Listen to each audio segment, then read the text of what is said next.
അസ്സലാമു അലൈക്കും വറഹ്മത്തുള്ളാ. സ്ക്രീൻ കാണുന്നുണ്ടല്ലോ, വോയിസ് ക്ലിയർ അല്ലേ?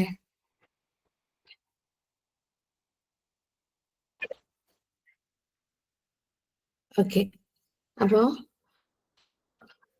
6:16 നമുക്ക് പെട്ടെന്ന് PYQ പോവാം. ഇത് നമ്മുടെ കഴിഞ്ഞ ക്വസ്റ്റ്യൻസിന്റെ ബാക്കി തന്നെയാണ്. അപ്പോൾ ജനറൽ മാത്രം നമുക്ക് ഇങ്ങനെ ചർച്ച ചെയ്യാം. ബാക്കിയുള്ളത് ഫാക്കൽറ്റീസ് അവരുടെ ക്വസ്റ്റ്യൻസിൽ ആഡ് ചെയ്യുന്നുണ്ട്. അതോടെ നമുക്ക് ആ ഒരു ഏരിയ മനസ്സിലാവും. പിന്നെ ഒരു സെറ്റ് ഓഫ് ക്വസ്റ്റ്യൻ കിട്ടുന്നത് അനുസരിച്ചിട്ട് ഞാൻ ഗ്രൂപ്പിൽ പോസ്റ്റ് ചെയ്യാം കേട്ടോ. ആദ്യത്തെ question,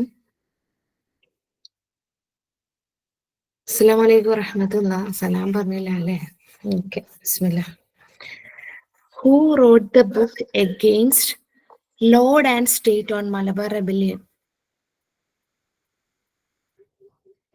against Lord and state എന്ന് പറയുന്ന പുസ്തകം എഴുതിയത് ആരാണ് എന്നാണ് ചോദ്യം. പെട്ടെന്ന് ആൻസർ പറഞ്ഞേ.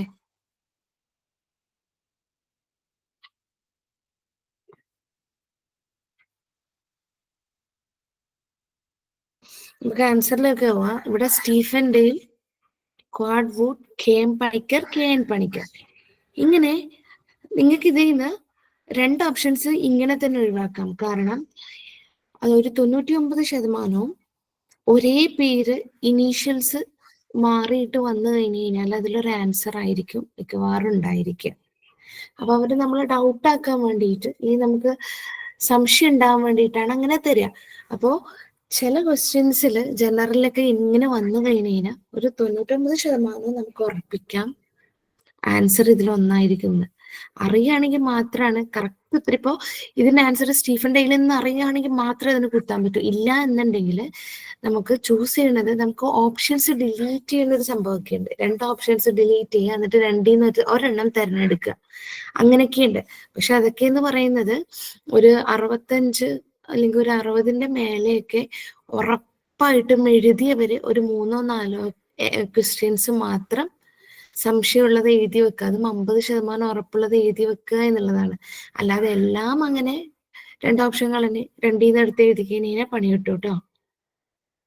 അപ്പോ ഇതിന്റെ ആൻസർ വരുന്നത് KN പണിക്കറാണ്. KN പണിക്കറാണ് ഈ പുസ്തകം എഴുതിയത്. The book Against Lord and State, Religion and Peasant Uprisings in Malabar 1836-1921 was authored by KN Panikkar. It provides a detailed analysis of the Malabar Rebellion. Malabar കലാപം അല്ലെ, 1921 ആലോചിച്ച് വെക്കുക. ഡേറ്റ് മലബാർ റെബിലിയൻ 1921 ഓർത്ത് വെക്കുക. Which was a major uprising of Moplah, അല്ലെങ്കിൽ മാപ്ല എന്ന് പറയില്ല നമ്മൾ Muslim peasants against landlords and British authorities. അപ്പോ ഈ ഭൂപ്രഭുക്കൾക്ക്, അതായത് പണ്ടത്തെ കാലത്തൊക്കെ ഈ ഭൂമി ഒരുപാടുള്ള പ്രഭുക്കന്മാരൊക്കെ ഉണ്ടായില്ല, അവർക്കും ഈ ബ്രിട്ടീഷ് അധികാരികൾക്കും എതിരായിട്ടാണ് ഈ മുസ്ലിം കർഷകരുടെ ഒരു വലിയ പ്രക്ഷോഭം ഉണ്ടായിട്ടുണ്ട്. മലബാർ കലാപം 1921. അതിനെക്കുറിച്ചുള്ള ഒരു വ്യക്തമായ വിശദീകരണമാണ് ഈ പുസ്തകത്തിലൂടെ നൽകുന്നത്. 1921 മലബാർ കലാപവുമായിട്ട് ബന്ധപ്പെട്ടിട്ടുള്ള ഒരു വ്യക്തമായ വിശദീകരണമാണ് ഈ പുസ്തകത്തിലൂടെ KN പണിക്കർ നൽകുന്നത്. The book explores the social, economic, and religious aspects of the rebellion, highlighting how colonial policies affected agrarian relations in Malabar. Agrarian, agriculture എന്ന പദത്തിൽ നിന്ന് വന്നതായിരിക്കും അല്ലെ. അപ്പോ ഈ പുസ്തകത്തിൽ എന്താ പറയുന്നത്? അതായത് മലബാറിലെ, അതായത് ഈ മുസ്ലിംസിന്റെ കാർഷികവുമായിട്ട് ബന്ധപ്പെട്ടിട്ട് അവരോട് ഒരുപാട് പ്രശ്നങ്ങൾ നേരിട്ടിരുന്നത്, അതിനൊക്കെ എതിരായിട്ടുള്ള, അല്ലെങ്കിൽ എങ്ങനെയാണ് ഈ ഭൂപ്രഭുക്കന്മാരും ബ്രിട്ടീഷ് അധികാരികളൊക്കെ ഇവർക്കെതിരായത്, അതെങ്ങനെയാണ് തരണം ചെയ്യുക എന്നൊക്കെ എടുത്തു കാണിക്കുന്ന ഒരു പുസ്തകമായിരുന്നു ഏത്, ഈ പറഞ്ഞ ലോർഡ് ആൻഡ് സ്റ്റേറ്റ് എന്ന പുസ്തകം. എഴുതിയത് KN പണിക്കറാണ്. അത് ഒരു കലാപത്തിന്, മലബാർ റെബിലിയന്റെ colonial policies affected agrarian relations in Malabar. അതായത് അത് നമ്മൾ പറഞ്ഞ മലബാർ മേഖലയിൽ എങ്ങനെയാണ് ഈ ഒരു കൊളോണിയൽ പോളിസീസ് എഫക്ട് ചെയ്തത് അതിനെക്കുറിച്ചൊക്കെയുള്ള ഒരു പുസ്തകമായിരുന്നു. അതേപോലെ തന്നെ the book explores the social, economic and religious aspects of the rebellion.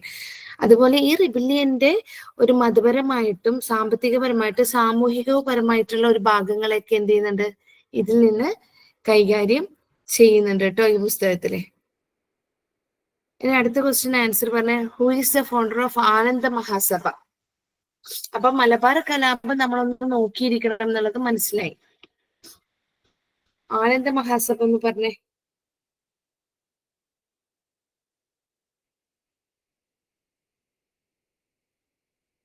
നമുക്ക് നോക്കാം.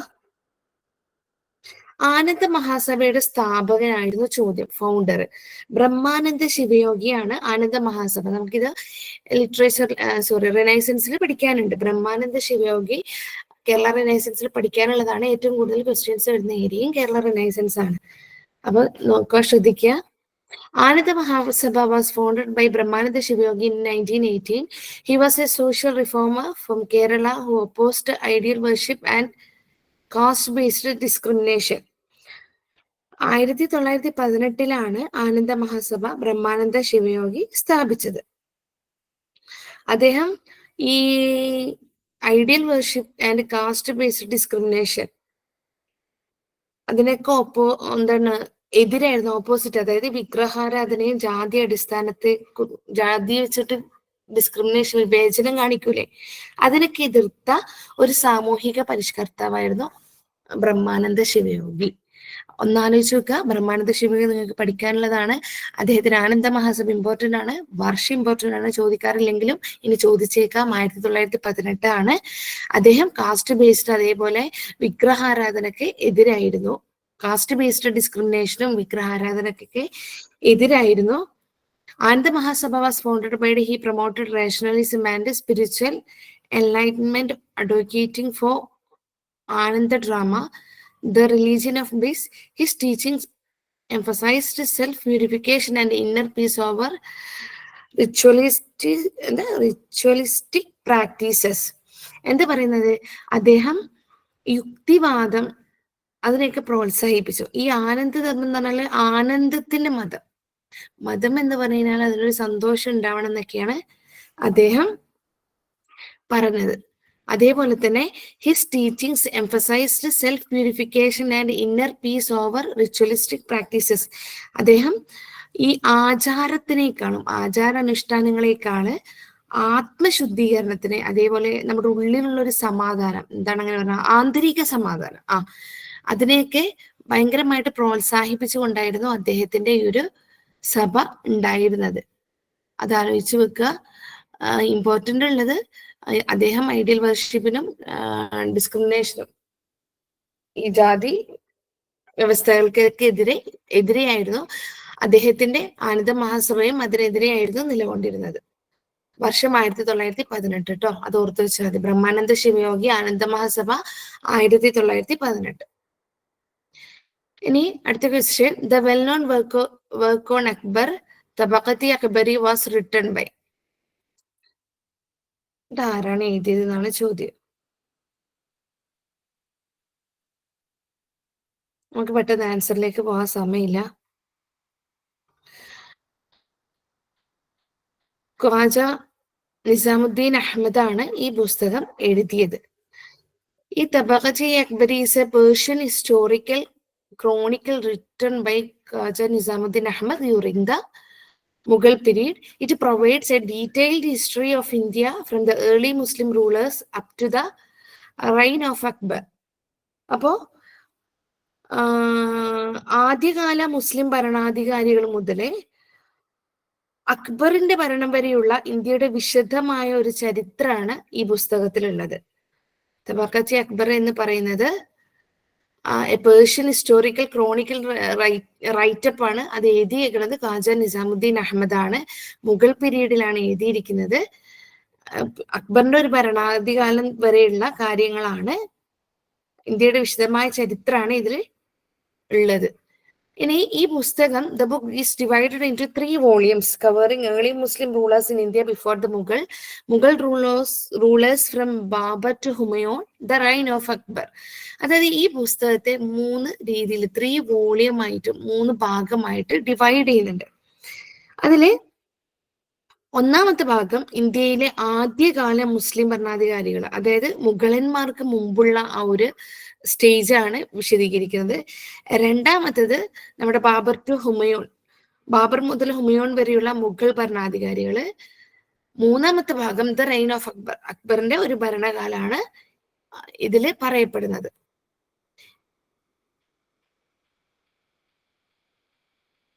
ഇനി അടുത്ത question, who is the author of ആയുസിന്റെ പുസ്തകം?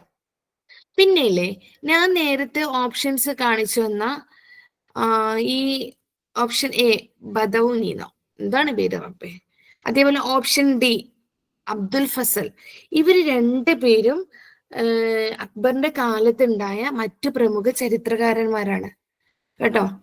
ആരൊക്കെയാണ്? ഓപ്ഷൻ എയും ഓപ്ഷൻ ഡിയും. അപ്പോ നമ്മുടെ ക്വസ്റ്റ്യൻസിൽ ഇപ്പൊ ചരിത്രകാരന്മാര് എന്ന് ചോദിച്ചു കഴിഞ്ഞാൽ നമുക്ക് ആൻസർ നോക്കിക്കഴിഞ്ഞാൽ തെറ്റ് പറ്റും. അതുകൊണ്ട് തന്നെ ഞാൻ ആദ്യം ടൈപ്പ് ചെയ്ത് നോക്കിയപ്പോ എനിക്ക് ഓപ്ഷൻ എ ആണ് വന്നത്. ഞാൻ എക്സ്പ്ലനേഷൻ എടുത്ത് നോക്കി, അപ്പൊ എനിക്കൊരു ആൻസർ കീ നോക്കാനൊരു എന്തോ തോന്നിയിട്ട് ആൻസർ കീ നോക്കിയപ്പോണ്ട് ഓപ്ഷൻ സി ആണ് കിടക്കണേ. അപ്പൊ പിന്നെ എനിക്ക് തോന്നി ഇത് നമ്മളെ ഡൗട്ടാണ്. പിന്നെ നമുക്ക് അറിയാത്തോണ്ട് കുഴപ്പമില്ല.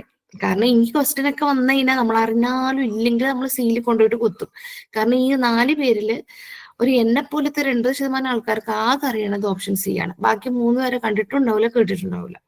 അതുകൊണ്ട് നമ്മൾ നെഗറ്റീവ് വന്നാലും കുഴപ്പമില്ല എന്ന് ഓർത്തിട്ട് നമ്മൾ ഓപ്ഷൻ സിയിൽ കുത്തും, അത് ശരിയാവുകയും ചെയ്യും.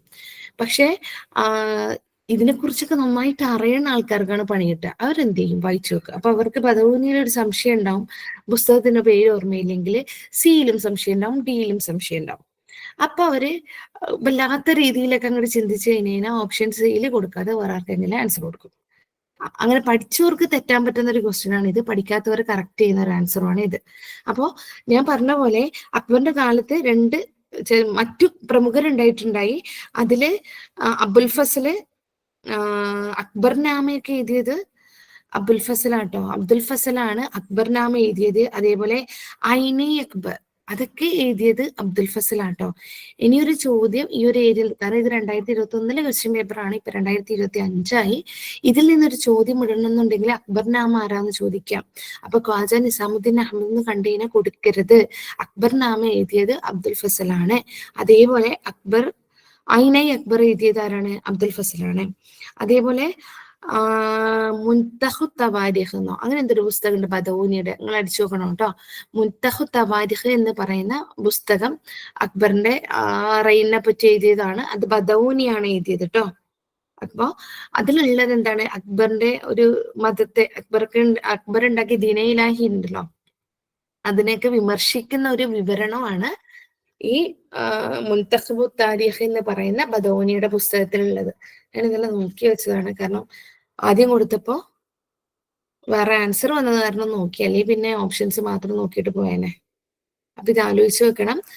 ബി ഒഴികെ, ഒന്നുകൂടെ പറയാണ്, ബി ഒഴികെ ബദൗനി, ഖാജ നിസാമുദ്ദീൻ അഹമ്മദ്, അബ്ദുൽ ഫസൽ, ഇവർ 3 പേരും വളരെ പ്രധാനപ്പെട്ട ചരിത്രകാരൻ, അതായത് അക്ബറിന്റെ കൊട്ടാരത്തിൽ വളരെ പ്രധാനപ്പെട്ട ചരിത്രകാരന്മാരാണ്. അതിൽ അബ്ദുൽ ഫസലാണ് അക്ബറിന്റെ അമ്മ, ഭയങ്കര ഇമ്പോർട്ടന്റ് പുസ്തകമല്ലേ, അത് എഴുതിയത്. അതേപോലെ ഐനെ അക്ബർ എഴുതിയത് അബ്ദുൽ ഫസലാണ്. ബദൗനി എഴുതിയത് മുൻതഖു തവാരിഖോ, അങ്ങനെയല്ലേ പേര് പറഞ്ഞേ? അത് എഴുതിയത്, അത് അദ്ദേഹത്തിന്റെ ദീന ഇലാഹി എന്ന് പറയുന്ന മതത്തെ വിമർശിച്ചുകൊണ്ടുള്ള പുസ്തകമാണ്. നമ്മുടെ ഓപ്ഷൻസിലുള്ള തബഖാത്ത് അക്ബർ എഴുതിയത് ഖാജ നിസാമുദ്ദീൻ അഹമ്മദ് ആണ്.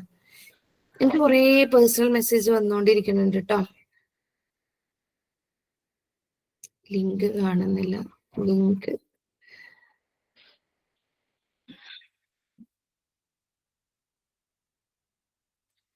മക്കളെ ഗ്രൂപ്പ് ഓപ്പൺ ആണോ? ഗ്രൂപ്പ് ഓപ്പൺ ആണെങ്കിൽ നിങ്ങളൊരു മെസ്സേജ് ഇട്ട ലിങ്ക് അവിടെ ഇത് ചെയ്ത് വെച്ചിട്ടുണ്ടെന്ന്, അല്ലെങ്കിൽ ആരെങ്കിലും ഉണ്ടെങ്കിൽ സറോ അജ്മലോ റുബിൻഷോ ആരെങ്കിലും ഉണ്ടെങ്കിൽ ഒന്ന് ലിങ്ക് ഒന്ന് മെൻഷൻ ചെയ്തേക്കട്ടോ. ഇനി 15ാമത്തെ ക്വസ്റ്റ്യൻ, അജു ഒരു 2 മിനിറ്റ് കൂടെ. Who is the author of ആയുസിന്റെ പുസ്തകം? ആയുസിന്റെ പുസ്തകം എന്ന് പറയുന്നത് ആരാണ് രചിച്ചത്? നിങ്ങൾ PYQ ചെയ്യുമ്പോൾ എപ്പോഴും ക്വസ്റ്റ്യൻ വരുന്ന ഏരിയ ആട്ടോ ശ്രദ്ധിക്കേണ്ടത്. ക്വസ്റ്റ്യനേക്കാളും കൂടുതൽ ക്വസ്റ്റ്യൻ ചോദിച്ച ഏരിയ ആണ് ശ്രദ്ധിക്കേണ്ടത്. പെട്ടെന്ന് പറഞ്ഞ ഹു ഈസ് ഓതർ ഓഫ് ആയുസിന്റെ പുസ്തകം?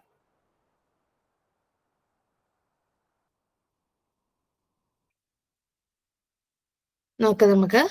ആൻസർ CV ബാലകൃഷ്ണനാണ്. ആയുസിന്റെ പുസ്തകം the book of life is a Malayalam novel by CV Balakrishnan, first published in 1984. It is a considered a significant work in Malayalam literature, known for its unique narrative style, deep philosophical insights and poetic prose. ഒന്നും വേണ്ട. ഈ first published in 1984 ആണ് ഇത് the book of life അല്ലെങ്കിൽ ആയുസിന്റെ പുസ്തകം എന്ന് പറയുന്ന Malayalam novel ബാലകൃഷ്ണന്റേതാണ്. ഏത് ബാലകൃഷ്ണൻ? CV ബാലകൃഷ്ണന്റേതാണ്. The book won the Kerala Sahitya Akademi. അക്കാദമിയുടെ സ്പെല്ലിംഗ് ACADEMY കേട്ടോ. എന്താണിത്? അങ്ങനെ കോപ്പി പേസ്റ്റ് കൊടുത്തപ്പോ ഓക്കെ, കുഴപ്പമില്ല. The book won the Kerala Sahitya Akademi in 1984, cementing its place as an important work in Malayalam literature കേട്ടോ. ഒരു ഇമ്പോർട്ടന്റ് വർക്കാണ് Malayalam ലിറ്ററേച്ചറിൽ. 1884 academy Kerala Sahitya academy award കിട്ടിയിട്ടുണ്ട് CV ബാലകൃഷ്ണന്റെ ആയുസിന്റെ പുസ്തകത്തിന്. ഓക്കെ, ഇനി who is the author of the novel Sharada? പറ.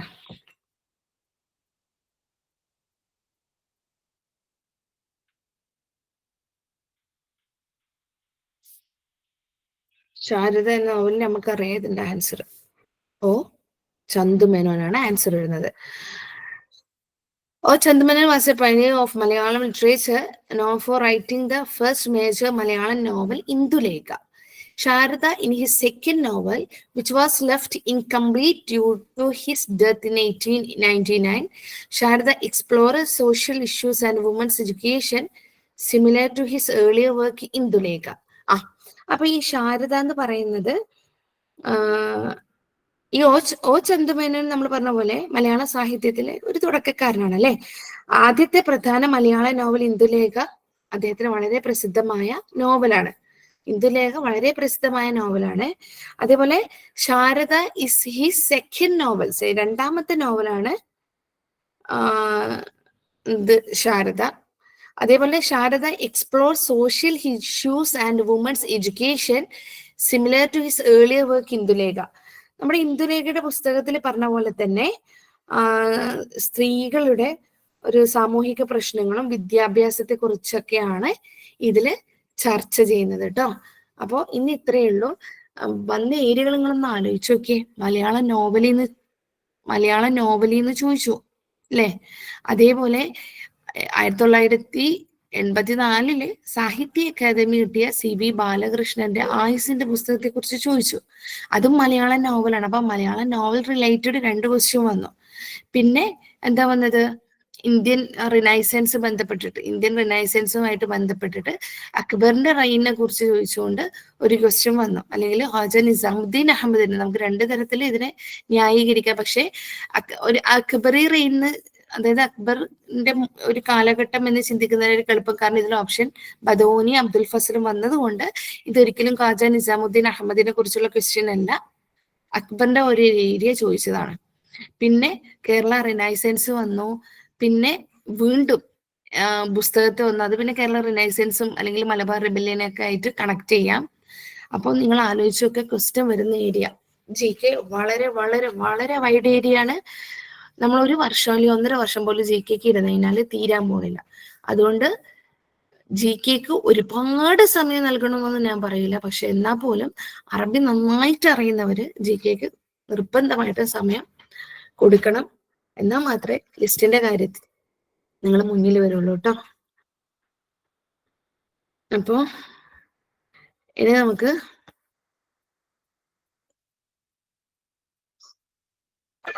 അജുസറിന്റെ സെഷനാണ്.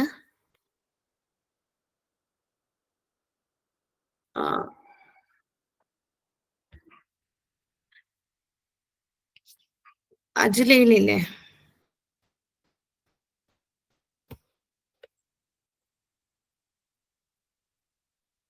അജു ചാർജ് ഉണ്ടല്ലോ അല്ലേ? കുഴപ്പമില്ലല്ലോ. വൈഫൈ കട്ടാണ്. മൊബൈലിൽ കയറാൻ പറ്റുമോ? അജു PPT ഞാൻ ഷെയർ ആക്കിക്കോളാം. മതിയോ?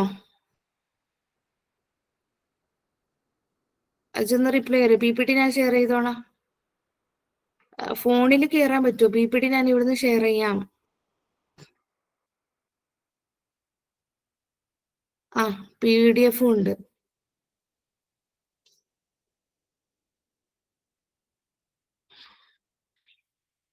അജു എന്താ പറയുന്നേ?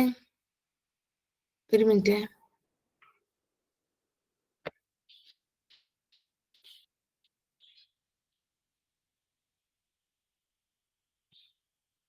റേഞ്ച് ഇല്ലാന്ന് മനസ്സിലായി, പക്ഷെ മൊബൈലിന്റെ റേഞ്ചിലല്ല, മൊബൈലിൽ ക്ലാസ് എടുക്കാം. PPT ഞാൻ ഷെയർ ചെയ്തോളാം. കാരണം ഇന്നലെ 1:40 PPT കംപ്ലീറ്റ് ആയിട്ട് എനിക്ക് അയച്ചു തന്നത്. അപ്പോൾ അത്രയും എഫേർട്ട് എടുത്തിട്ട് ചെയ്തതാണ്. ശരിക്കും ഞാൻ പഠിക്കുന്ന സമയത്ത് എനിക്ക് ഇത്രയും ടെൻഷൻ ഉണ്ടായിട്ടില്ല കേട്ടാ. എനിക്കിപ്പോ ഉറക്കം കിട്ടണില്ല സത്യത്തില്. അങ്ങനെ അധികം ലവ് ചിഹ്നം ഇട്ടിട്ട് തന്നെ ഇങ്ങനെ മോട്ടിവേറ്റ് ചെയ്യല്ലേ. ഞാനിപ്പോ 2-2.5 മണിക്കൂറൊക്കെ വളരെ ചുരുങ്ങിയിരിക്കുന്ന ഉറക്കാം. അല്ലെങ്കിൽ എന്ന് കിടന്നാലും ഉറങ്ങണ ഞാനാണ്, പക്ഷെ എനിക്ക് ഉറക്കം കിട്ടില്ല. അജുന്റെ ID കാണാനില്ലല്ലോ. വെയിറ്റ് ആക്കാനാണോ പറയണത്? ഒരു മിനിറ്റ്, ഞാൻ മൈക്ക് ഓൺ ആക്കി തരാട്ടോ. അജുന്റെ ID എനിക്ക് കാണുന്നില്ല. കുട്ടിയുടെ സമയം പോകും. ഒരു മിനിറ്റ്. അജു ഒന്ന് മൈക്ക് ഓൺ ആക്കിയിട്ട് സംസാരിക്കോ? അജു ടീച്ചറെ, ഇപ്പൊ കറണ്ട് വന്നിട്ടുണ്ട്, ഒരു 2 മിനിറ്റ് വെയിറ്റ് ചെയ്യൂട്ടോ. അതിന്റെ ഞാൻ സംസാരിച്ചോളാം. 2 മിനിറ്റ് ഒക്കെ എന്തെങ്കിലും സംസാരം. ഓക്കെ. അപ്പൊ ജിക്ക് എന്തെങ്കിലും പറയും. 2 മിനിറ്റ്. ജിക്കൊന്നും പറയാൻ പറ്റില്ല. ജിക്ക് ടീച്ചർ ഇപ്പൊ പറഞ്ഞ ക്വസ്റ്റ്യൻസ് ആൻസർ ഒന്നും കൂടി പറഞ്ഞാൽ ഉപകാരം. അത് പിന്നെയും PDF ഒക്കെ ഷെയർ ചെയ്യണ്ടേ? അല്ലാണ്ട് പറഞ്ഞാൽ മതിയോ?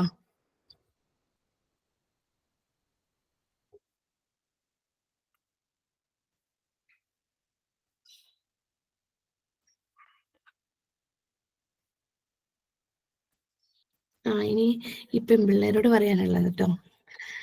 ഇനി നിങ്ങളോടൊരു കാര്യം പറയാം. ഈ GK ഷെയർ ചെയ്യുന്നതിനേക്കാൾ GKയുടെ ക്ലാസ് ഒക്കെ റെക്കോർഡ് തരാം.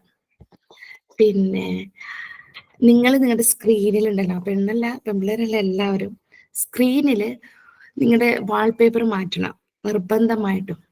അതൊന്നേല് നിങ്ങൾ എന്തെങ്കിലും മോട്ടിവേറ്റ് ചെയ്യണം. എനിക്ക് മോട്ടിവേഷൻ മാത്രമേ ഉള്ളൂ. എൻ്റെ പഠന രീതിയൊന്നും ഞാൻ നെറ്റിൽ മാത്രമേ പഠിച്ചിട്ടുള്ളൂ. ഈ PSCയുടേത് ഞാൻ അൽമുർഷിദ് ഗ്രൂപ്പിൽ ഉണ്ടാവാറുണ്ട്. പിന്നെ അവിടെ എന്തെങ്കിലും ലിങ്ക് ഒക്കെ ഇട്ട് ചർച്ച ചെയ്യുമ്പോൾ ഞാൻ കയറാറുണ്ട്. ഞങ്ങള് കുറെ പേര് ഒന്നിച്ചിരുന്ന് പറയുമല്ലോ, പഠിച്ചെന്ന് പറഞ്ഞല്ലോ, അവരൊക്കെ ഇങ്ങനെ ഇടയ്ക്ക് ലിങ്ക് ഇട്ട് PYQ വായിക്കുമ്പോഴൊക്കെ കയറാറുണ്ട്. പക്ഷെ നെറ്റിൽ ഞാൻ പഠിച്ചിട്ടുണ്ട്. ആ നെറ്റിന്റെ പഠനത്തിന്റെ ഒറ്റ ഫലം കൊണ്ടാണ് PSC ഒക്കെ കിട്ടിയത്. കൊറോണയുടെ സമയത്ത് ഇങ്ങനെ വെറുതെ ഇരുന്നപ്പോ മടുത്തപ്പോ പഠിക്കാൻ കയറിയതാ. ആ കൊറോണ വന്നില്ലെങ്കിൽ ഞാൻ പഠിക്കൂലായിരുന്നു. അപ്പോ എന്നിട്ട് ഈ എന്താ പറയാ, നമ്മുടെ വാൾപേപ്പർ മാറ്റുക, വാൾപേപ്പർ നിർബന്ധമായിട്ട് മാറ്റുക. അത് നമ്മളെ മോട്ടിവേറ്റ് ചെയ്യണം. ഞാനൊക്കെ വെറുതെ മൈ ലാസ്റ്റ് ചാൻസ് എന്നൊക്കെയുള്ള ഡൗൺലോഡ് ചെയ്തിട്ട് അത് ഫ്രണ്ടിലേക്ക് വെക്കും. അല്ലെങ്കിൽ നമ്മളെ ഏറ്റവും കൂടുതൽ മോട്ടിവേറ്റ് ചെയ്യുന്ന എന്തെങ്കിലും വാചകം അത് നിങ്ങൾ സ്റ്റാറ്റസ് എഴുതിയിട്ട് സ്ക്രീൻഷോട്ട് എടുക്കുകയോ അല്ലെങ്കിൽ ക്യാൻവയിൽ ചെയ്യുകയോ എന്തെങ്കിലും ചെയ്തിട്ട് അത് ഫ്രണ്ടിൽ വെക്കുക. അല്ലെങ്കിൽ നിങ്ങൾ ഒരു കോലത്ത് രക്ഷപ്പെടില്ല എന്ന് പറയുന്ന ആരുടെയെങ്കിലും ഫോട്ടോ ആയാലും മതി. അങ്ങനെയൊക്കെ വെച്ച് നിങ്ങൾ രക്ഷപ്പെടും. അല്ലെങ്കിൽ നമുക്ക് ഒരാളോട് ഭയങ്കര വാശിയുണ്ടാവും അല്ലെ? ആരോടെങ്കിലൊക്കെ നമുക്ക് വാശിയുണ്ടാവും. കാണിച്ചു കൊടുക്കണം എന്നൊരു വാശിയൊക്കെ ഉള്ള ആൾക്കാരുണ്ടാവും. ഞാനൊക്കെ കൂട്ടത്തിലാട്ടോ. അപ്പോ അങ്ങനെയുള്ള ആൾക്കാരെ ഇടയ്ക്കിടയ്ക്ക് ഓർത്താൽ മതി. റമദാനായിട്ട് പൊരുത്തപ്പെടിക്കാൻ പറ്റൂല. അല്ലെങ്കിൽ ഞാൻ പറഞ്ഞു നിങ്ങളോട്, ഞാൻ ആരുടെ മുഖം ഓർത്തിട്ടാണ് പഠിക്കാറ്. ഞാൻ ഇവിടെ വീട്ടിൽ തന്നെ എന്റെ കടമക്കളോടൊക്കെ പറയും, അതിന്റെ മുഖം ഓർക്കുമ്പോ എനിക്ക് സത്യത്തിൽ പഠിക്കാൻ തോന്നും. കാരണം PSC നിനക്കൊക്കെ കിട്ടുമോ? അല്ലെങ്കിൽ പിന്നെ കിട്ടിയപ്പോ എന്താണ്, അറബിയല്ലേ, വേഗം കിട്ടുമല്ലോ. അങ്ങനെ ആയി. പിന്നെ അറബിയില് ലോകത്തില്ലാത്ത സകല ബുദ്ധിരാക്ഷസന്മാരും അറബി എക്സാം എഴുതുന്നുള്ളത് നമുക്ക് പഠിക്കുന്നതുകൊണ്ട് നമുക്കറിയാം. ഏറ്റവും കൂടുതൽ ബുദ്ധിയുള്ള ടീമുള്ളത് അറബി ടീച്ചേഴ്സിനാണ്. ബാക്കി ആർക്കും അറിയാം. എല്ലാവരും എന്താ പറയാ, PSC കിട്ടിക്കഴിഞ്ഞാ അറബി അല്ലേ കിട്ടുമല്ലോ എന്ന് പറയും. പിന്നെന്ന് പറയുന്നത്, പിന്നെ എന്നെ മോട്ടിവേറ്റ് ചെയ്തൊരു പാട്ടുണ്ട്. സ്ഥിരമായിട്ട് കേൾക്കും. എപ്പൊ കിട്ടാലും എനിക്ക് മോട്ടിവേഷൻ വരും. അത് ആണുങ്ങൾക്ക് വന്നുകൊള്ളണമെന്നില്ല, പെൺകുട്ടിയൊക്കെ വരും കേട്ടോ. നമ്മുടെ ആ സിംഗപ്പെണ്ണെ ഒരു പാട്ടില്ലേ, നിങ്ങൾ കേട്ടു നോക്കിയേ, കണ്ണടച്ച് കേൾക്കണം കേട്ടോ. അല്ലെങ്കിൽ പിന്നെ അതിൻ്റെ ഒരു വീഡിയോ ഉണ്ട്, മദർ തെരേസ ഇങ്ങോട്ടുള്ള കുറേ ലേഡികളുടെ ഇത് വെച്ചിട്ടുള്ള ഒരു വീഡിയോ ഉണ്ട്. പിന്നെ ഇല്ല, ഒരാളും നുസൈബ അത് സ്കൂളില് കയറിക്കുന്നതിനോ ഒരാളും അറബി ടീച്ചർമാർ പൊട്ടന്മാരാന്ന് പറയില്ല. കാരണം ആ സ്കൂളിൽ ഒരു 80% വർക്കും ചെയ്യുന്നത് അവിടുത്തെ അറബി ടീച്ചർമാരാണ്. പിന്നെ AI ആയിട്ട് ബന്ധമുണ്ടാവും, കമ്പ്യൂട്ടറിന്റെ സകലതും ലേഡീസ് ടീച്ചേഴ്സ് അടക്കം അറിയുണ്ടാവും. HMന് ഏറ്റവും ഇഷ്ടം അറബി ടീച്ചർമാരായിരിക്കും, പിള്ളേർക്ക് ഏറ്റവും ഇഷ്ടം അറബി ടീച്ചർമാരായിരിക്കും, പാരൻസിന് ഏറ്റവും ഇഷ്ടം അറബിക്കിന്റെ ടീച്ചർമാരായിരിക്കും. നമ്മള് അത് പുറമേ കേൾക്കുന്നതാണ്, അറബി ടീച്ചേഴ്സിന് വിലയില്ല. പക്ഷെ സ്കൂളിൽ എത്തിക്കഴിഞ്ഞാൽ നമുക്കത് അറിയാൻ പറ്റും. ശരിക്കും നമ്മൾ പഠിപ്പിക്കുന്ന ഭാഗം അല്ലെങ്കിൽ പുസ്തകം മദ്രസയായിട്ട് ബന്ധപ്പെട്ടതുകൊണ്ട് പാരൻസിനെ വലിയ പഠിപ്പിക്കണം എന്നുള്ളൊരു കാര്യം ഉണ്ടാവില്ലെങ്കിലും, എല്ലാ പാരൻസിനും അല്ലാണ്ട് ചില പാരൻസിന്, പക്ഷെ നമുക്ക് നല്ല വാല്യൂ ഉണ്ടാവും. അജു ശരിയായോ? അജു 6:45. ആ ഒരു എന്താണ് വിജയിന്റെ ഒരു സിനിമയിലെ ഒരു പാട്ടില്ലേ, സിംഗപ്പെണ്ണെ എന്നൊക്കെ പറഞ്ഞിട്ടുള്ള ഒരു പാട്ട്. ആ ഒരു പാട്ട് കേട്ട് കഴിഞ്ഞാൽ എനിക്കിങ്ങനെ ഭയങ്കരമായിട്ട് മോട്ടിവേറ്റ് ആവും ഞാൻ. അപ്പോൾ സെൽഫ് മോട്ടിവേഷൻ ഉണ്ടായിരിക്കുക. ഈ ഞാൻ പറയുന്ന മോട്ടിവേഷനൊക്കെ 20 മിനിറ്റ് കൂടുതൽ നിൽക്കൂല. നമ്മൾ സെൽഫ് മോട്ടിവേറ്റഡ് ആയിരിക്കുക, നമുക്കൊരു ലക്ഷ്യം ഉണ്ടായിരിക്കുക. ആണുങ്ങളെ സംബന്ധിച്ചിടത്തോളം PSC കിട്ടുക എന്ന് പറയുന്നത്, നിങ്ങൾക്കറിയാം ഗൾഫ് രാജ്യങ്ങളിൽ നല്ല ജോലിയിൽ നിൽക്കുന്ന ആൾക്കാർ ഒരു PSC ചെയ്തു അല്ലെ, എന്നിട്ട് PSC ചെയ്ത് ജോലി കിട്ടിയിട്ട് ലീവ് എടുക്കണം എന്ന് പറഞ്ഞാൽ ജോലി കിട്ടി കഴിഞ്ഞാൽ ലീവ് എടുത്ത് പോകും. പക്ഷെ അവരെന്തിനാണ് PSC എഴുതുന്നത്? അവർ സെക്യൂർ ആവുന്നതാണ് അല്ലെ. അപ്പൊ PSC എന്ന് പറഞ്ഞു കഴിഞ്ഞാൽ അതൊരു സെക്യൂരിറ്റി തന്നെയാണ്. എന്തൊക്കെ പറഞ്ഞാലും അത് നമ്മൾ ആ കൊറോണയുടെ സമയത്ത് ശരിക്കറിയതാ. PSC എഴുതി അല്ലെങ്കിൽ ഗവൺമെന്റ് ജോലി ഉള്ള ഒരാളുടെ വാല്യൂ. മൈക്കൊക്കെ ഓണാണ്. പിന്നെ എന്ത് ഏറ്റെടുത്താലും ഉച്ചക്ക് തന്നെ ഏറ്റെടുക്കരുത്. നിങ്ങളൊക്കെ ജോലി കയറി കഴിഞ്ഞാൽ ഏറ്റെടുക്കുകയും ചെയ്യരുത്. കട്ടക്കേട് പറഞ്ഞേക്കണം, അത് ഈ ബാക്കിയൊക്കെ ടീച്ചറെ തന്നോളാൻ പറയണം. അപ്പോ എന്നിട്ട് എവിടെ നിർത്തിയേ? അജു ഓക്കെ? അജു 6:45 അജു. ഓക്കെ അജു, എനിക്കൊന്ന് പിന്നെ ഇത് ചെയ്യോ? അജുവിന്റെ ID എനിക്ക് കാണാൻ പറ്റുന്നില്ല. റൈസ് ഹാൻഡ് കൊടുക്കോ? ഹാൻഡ് റൈസ് കൊടുക്കോ?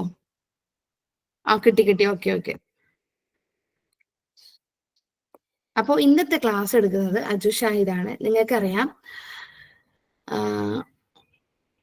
ഈ ഒരു രംഗത്ത്, അതായത് ഈ ഒരു ട്രെയിനിങ് കോച്ചിങ് രംഗത്ത് കുറെ നാളായിട്ട് അജു ഷാഹി സർ ഉണ്ട്. അദ്ദേഹത്തിന് ഒരു ബ്രൈറ്റ് അക്കാദമി എന്ന് പറയുന്ന ഒരു കോച്ചിങ്, ഓൺലൈൻ കോച്ചിങ് സംഭവം കൂടി ഉണ്ട്. അത് മാത്രമല്ല വലിയക്കാട്ടൊരു പുസ്തകം എഴുതിയിട്ടുണ്ട് ആളിപ്പോ, അത് പബ്ലിഷ് ചെയ്തിട്ടുണ്ട്. സെറ്റ്, നെറ്റ്, ടെറ്റ്, PSCക്കൊക്കെ വേണ്ടേ, അല്ലെങ്കിൽ അഫ്ലലുലമ തൊട്ട് ഇനി PhDക്ക് വരെ പഠിക്കുന്ന കുട്ടികൾക്ക് റെഫർ ചെയ്യാൻ പറ്റുന്ന രീതിയിലുള്ള ഒരു വലിയ പുസ്തകം സാർ എഴുതിയിട്ടുണ്ട്.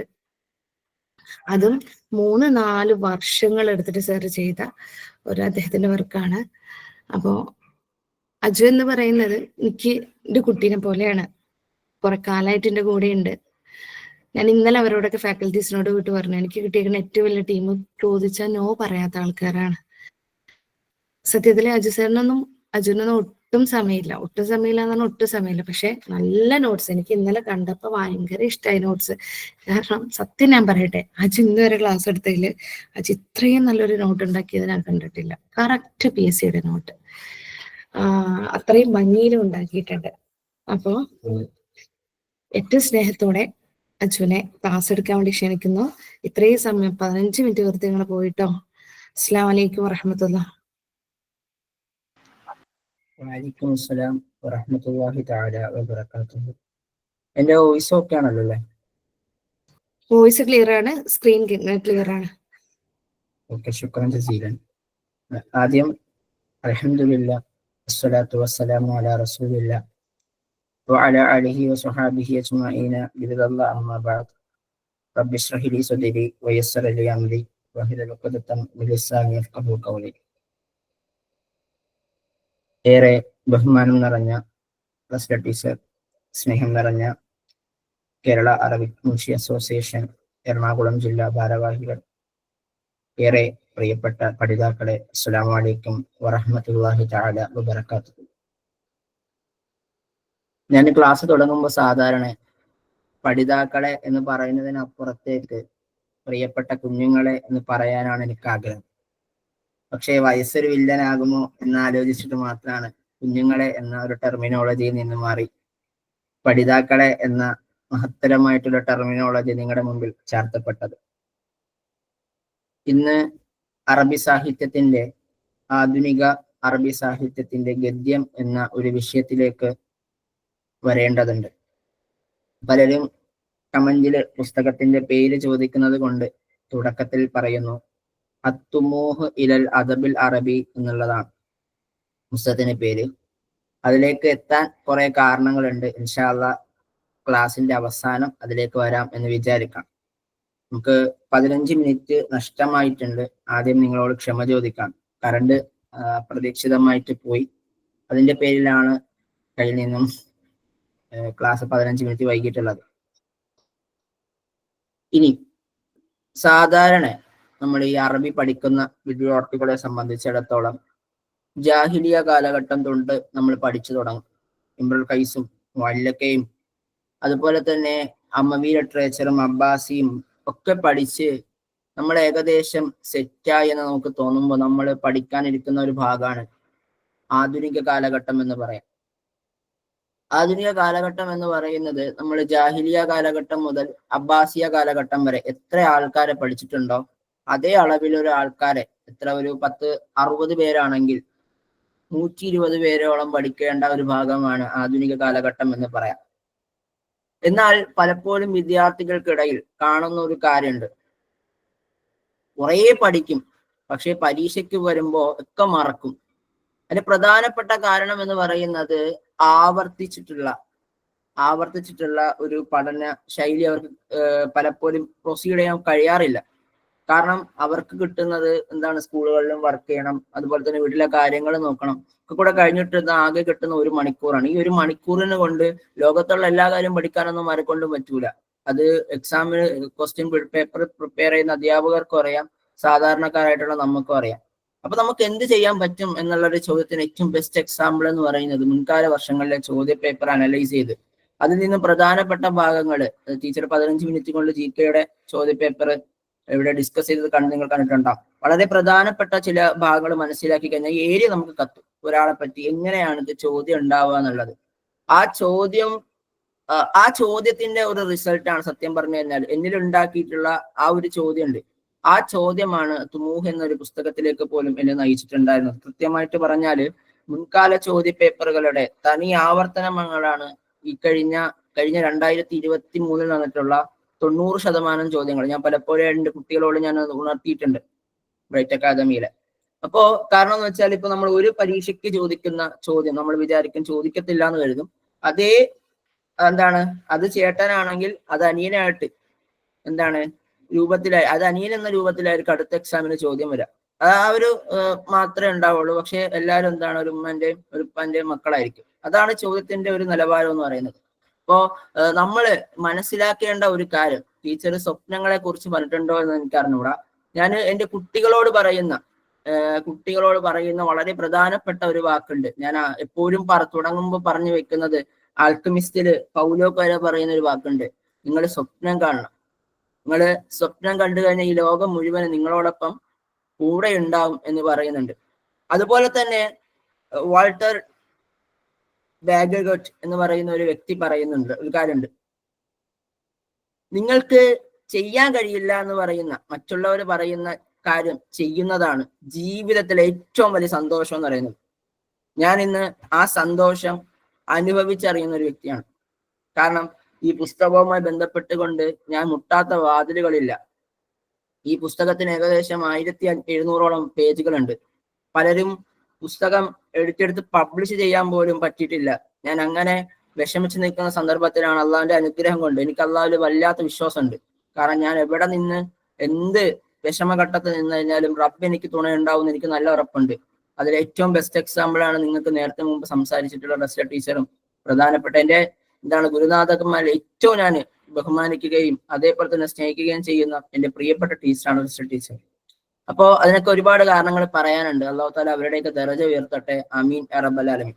അപ്പോ നിങ്ങളോട് പറയാനുള്ളത്, മറ്റുള്ളവർ എന്തും നമ്മളെ വിചാരിച്ചോട്ടെ. ഇപ്പൊ PSC കിട്ടൂല എന്ന് കരുതിക്കോട്ടെ, അല്ലെങ്കിൽ PSC നിന്നെ കൊണ്ട് എന്തെങ്കിലും നടക്കൂടെ എന്ന് ചോദിക്കുന്നവരുണ്ട്. എനിക്ക് അങ്ങനെ ചോദിച്ചിട്ടുള്ളവരുണ്ട്. ഞാൻ നെറ്റിന് വേണ്ടി 2 വർഷം പഠിച്ചിട്ടാണ് എനിക്ക് നെറ്റ് കിട്ടുന്നത്. കാരണം ഞാൻ പെട്ടെന്ന് പഠിച്ച കാര്യങ്ങൾ മറക്കാറുണ്ട്. എന്റെ കുട്ടികൾക്ക് അതറിയാം. അപ്പോ ഞാൻ പഠിക്കും മറക്കും എക്സാമിന് പോകുമ്പോൾ നടക്കും. എന്റെ കുടുംബക്കാരൊക്കെ ചോദിച്ചു തുടങ്ങി, എടീ നിന്നെ കൊണ്ട് വല്ല നടക്കുക, കളഞ്ഞിട്ട് പോടേന്ന് പറയും. അതും പോരാഞ്ഞിട്ട് ഞാൻ എന്റെ സത്യം നിങ്ങളോട് ഞാൻ തുറന്നു പറയാം, ഞാൻ BEd പഠിക്കുന്ന സമയത്ത് എന്റെ കുടുംബക്കാരോട് ആരോടും പറഞ്ഞിട്ടില്ല ഞാൻ BEd പഠിക്കാണെന്ന്. ഞാനൊരു ജോലി ചെയ്യുമായിരുന്നു. ആ ജോലിക്ക് ഭാഗമായി കൊണ്ട് കൂട്ടുകാരന്റെ വീട്ടിൽ പോയി. അങ്ങനെയൊക്കെയാണ് എന്റെ ഉമ്മ വീട്ടിൽ പറയാറുള്ളത്. അങ്ങനെയാണ് ഞാൻ പഠിച്ചത് പോലും. എന്റെ കഴിഞ്ഞ 2 വർഷത്തെ കാര്യമാണ് ഞാൻ പറഞ്ഞത്. അപ്പോ മറ്റുള്ളവർക്ക് നിങ്ങളെ കൊണ്ട് ചെയ്യാൻ കഴിയൂല എന്ന് പറയുന്ന കാര്യം നിങ്ങൾ ചെയ്ത് കാണിച്ചു കഴിഞ്ഞാലേ നീ ആദ്യം പ്രൂവ് ചെയ്യും. എന്നാൽ നിങ്ങൾ അനുഭവിക്കാൻ പോകുന്ന സന്തോഷത്തെക്കാളേറെ ലോകത്ത് വേറെ ആർക്കും ഞാനത് മനസ്സില്ല. കാരണം ഞാൻ അനുഭവിക്കുന്നത് കൊണ്ടാണ് ഞാൻ പറഞ്ഞത്. അള്ളാഹുവിന്റെ അനുഗ്രഹം കൊണ്ട് ഇതുവരെ PSC ലിസ്റ്റിൽ നിന്ന് വന്നിട്ടില്ലെങ്കിലും ഇൻഷാ അല്ലാഹ് തൊട്ടടുത്ത് തന്നെ എനിക്ക് അള്ളാഹുവിന്റെ അനുഗ്രഹം കൊണ്ട് ജോലി കിട്ടും എന്ന് എനിക്ക് നല്ല വിശ്വാസമുണ്ട്. അതിനുവേണ്ടി ഞാൻ പ്രയത്നിക്കുന്നുണ്ട്. അള്ളാഹു താല തൗഫീഖ് ചെയ്യട്ടെ. ആമീൻ യാ റബ്ബൽ ആലമീൻ. ശരി മക്കളെ, നമ്മളെ PSC നമുക്ക് തരാൻ പോകുന്ന ഒരു പണിയിലേക്കാണ് ഞാൻ നിങ്ങളെ ആദ്യം കൊണ്ടുപോകുന്നത്. നിങ്ങൾ PSCയുടെ സിലബസ് കണ്ടിട്ടുണ്ട അല്ലെ? PSCക്ക് സിലബസ് ഇല്ല എന്നുള്ള ഒരു വസ്തുത മുന്നിൽ വെച്ചുകൊണ്ടാണ് ഞാൻ നിങ്ങളെ ക്ലാസ്. ഓക്കെ, എന്റെ ഒരു മാനറാണ്. ഞാൻ പറയാറുണ്ട്, ഓരോ ഇപ്പൊ സെറ്റിനായിക്കോട്ടെ, PSCക്ക് ആയിക്കോട്ടെ, കേട്ടറ്റിനായിക്കോട്ടെ, ഈ 3 വിഷയവും കേരളത്തിൽ നടക്കപ്പെടുന്ന അധ്യാപക പരീക്ഷകളാണ്. ഈ പരീക്ഷകൾക്കൊന്നും വ്യക്തമായിട്ടുള്ള സിലബസ് നിലവിൽ ഇതുവരെയ്ക്കും വെച്ചിട്ടില്ല. ഇതുമായി ബന്ധപ്പെട്ട് പ്രധാനപ്പെട്ട അധ്യാപകരോട് ചോദിച്ചപ്പം അവർ ജസ്റ്റ് ഒരു സിലബസ് തയ്യാറാക്കിയെന്നുള്ളൂ, ഇതിൽ നിന്നൊക്കെ ചോദിക്കോളൂ എന്നേ പറയുള്ളൂ, നിങ്ങൾ വാസ്റ്റ് ആയിട്ട് വായിക്കണം. അത് PSCയുടെ ഒരു രീതിയാണ്. ഇവിടെ ഒരു ജനറൽ സ്റ്റഡി ആയിട്ട് എന്താണ് നോവൽ, എന്താണ് സ്റ്റോറി, എന്താണ് മസ്രഹിയ, എന്താണ് മക്കാല എന്ന് ജനറൽ ആയിട്ട് പറയുന്നുണ്ട്. അപ്പൊ നിങ്ങൾ വിചാരിക്കും ഈ ഏരിയയിൽ നിന്നുള്ള ആൾക്കാരെ ആയിരിക്കും ചോദിക്കാന്നുള്ളത്. ഒരിക്കലുമല്ല.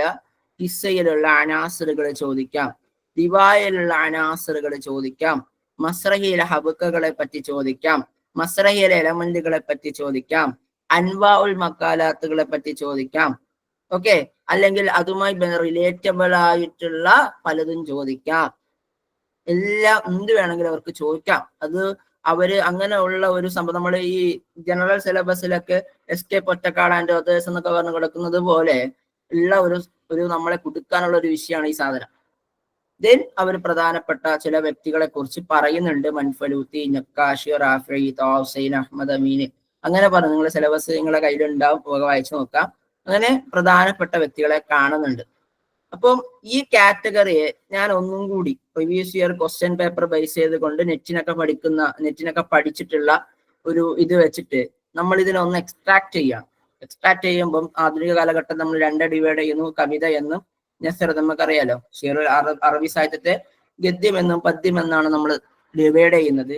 ഈ ഗദ്യത്തെ തന്നെ നമുക്ക് ഒരു 7 സബ് കാറ്റഗറീസ് ആയിട്ട് ആധുനിക കാലഘട്ടത്തിൽ ഡിവൈഡ് ചെയ്യാൻ പറ്റും. എനിക്ക് എന്റെ വോയിസ് മോഡുലേഷൻ സ്പീഡ് ആകുന്നുണ്ടെങ്കിൽ ഒന്ന് ജസ്റ്റ് ഒന്ന് പറയണേ. സ്പീഡ് ആകുന്നുണ്ടോ? ജസ്റ്റ് പറഞ്ഞാൽ കുറച്ച് സ്ലോ ആക്കണോ അല്ലേ? ഓക്കെ, സ്ലോ ആക്കണമെങ്കിൽ പറയണം കേട്ടോ. എന്തെങ്കിലും ഇതുണ്ടെങ്കിൽ പറയണം കേട്ടോ. ജാഹിദ് പറയണം കേട്ടോ ഇൻഷാ അല്ലാഹ്. അപ്പൊ മക്കാല, അതുപോലെ തന്നെ കിസ്സ കസീറ, അതുപോലെ റിവായ, മസ്രഹിയ, നഖദ്.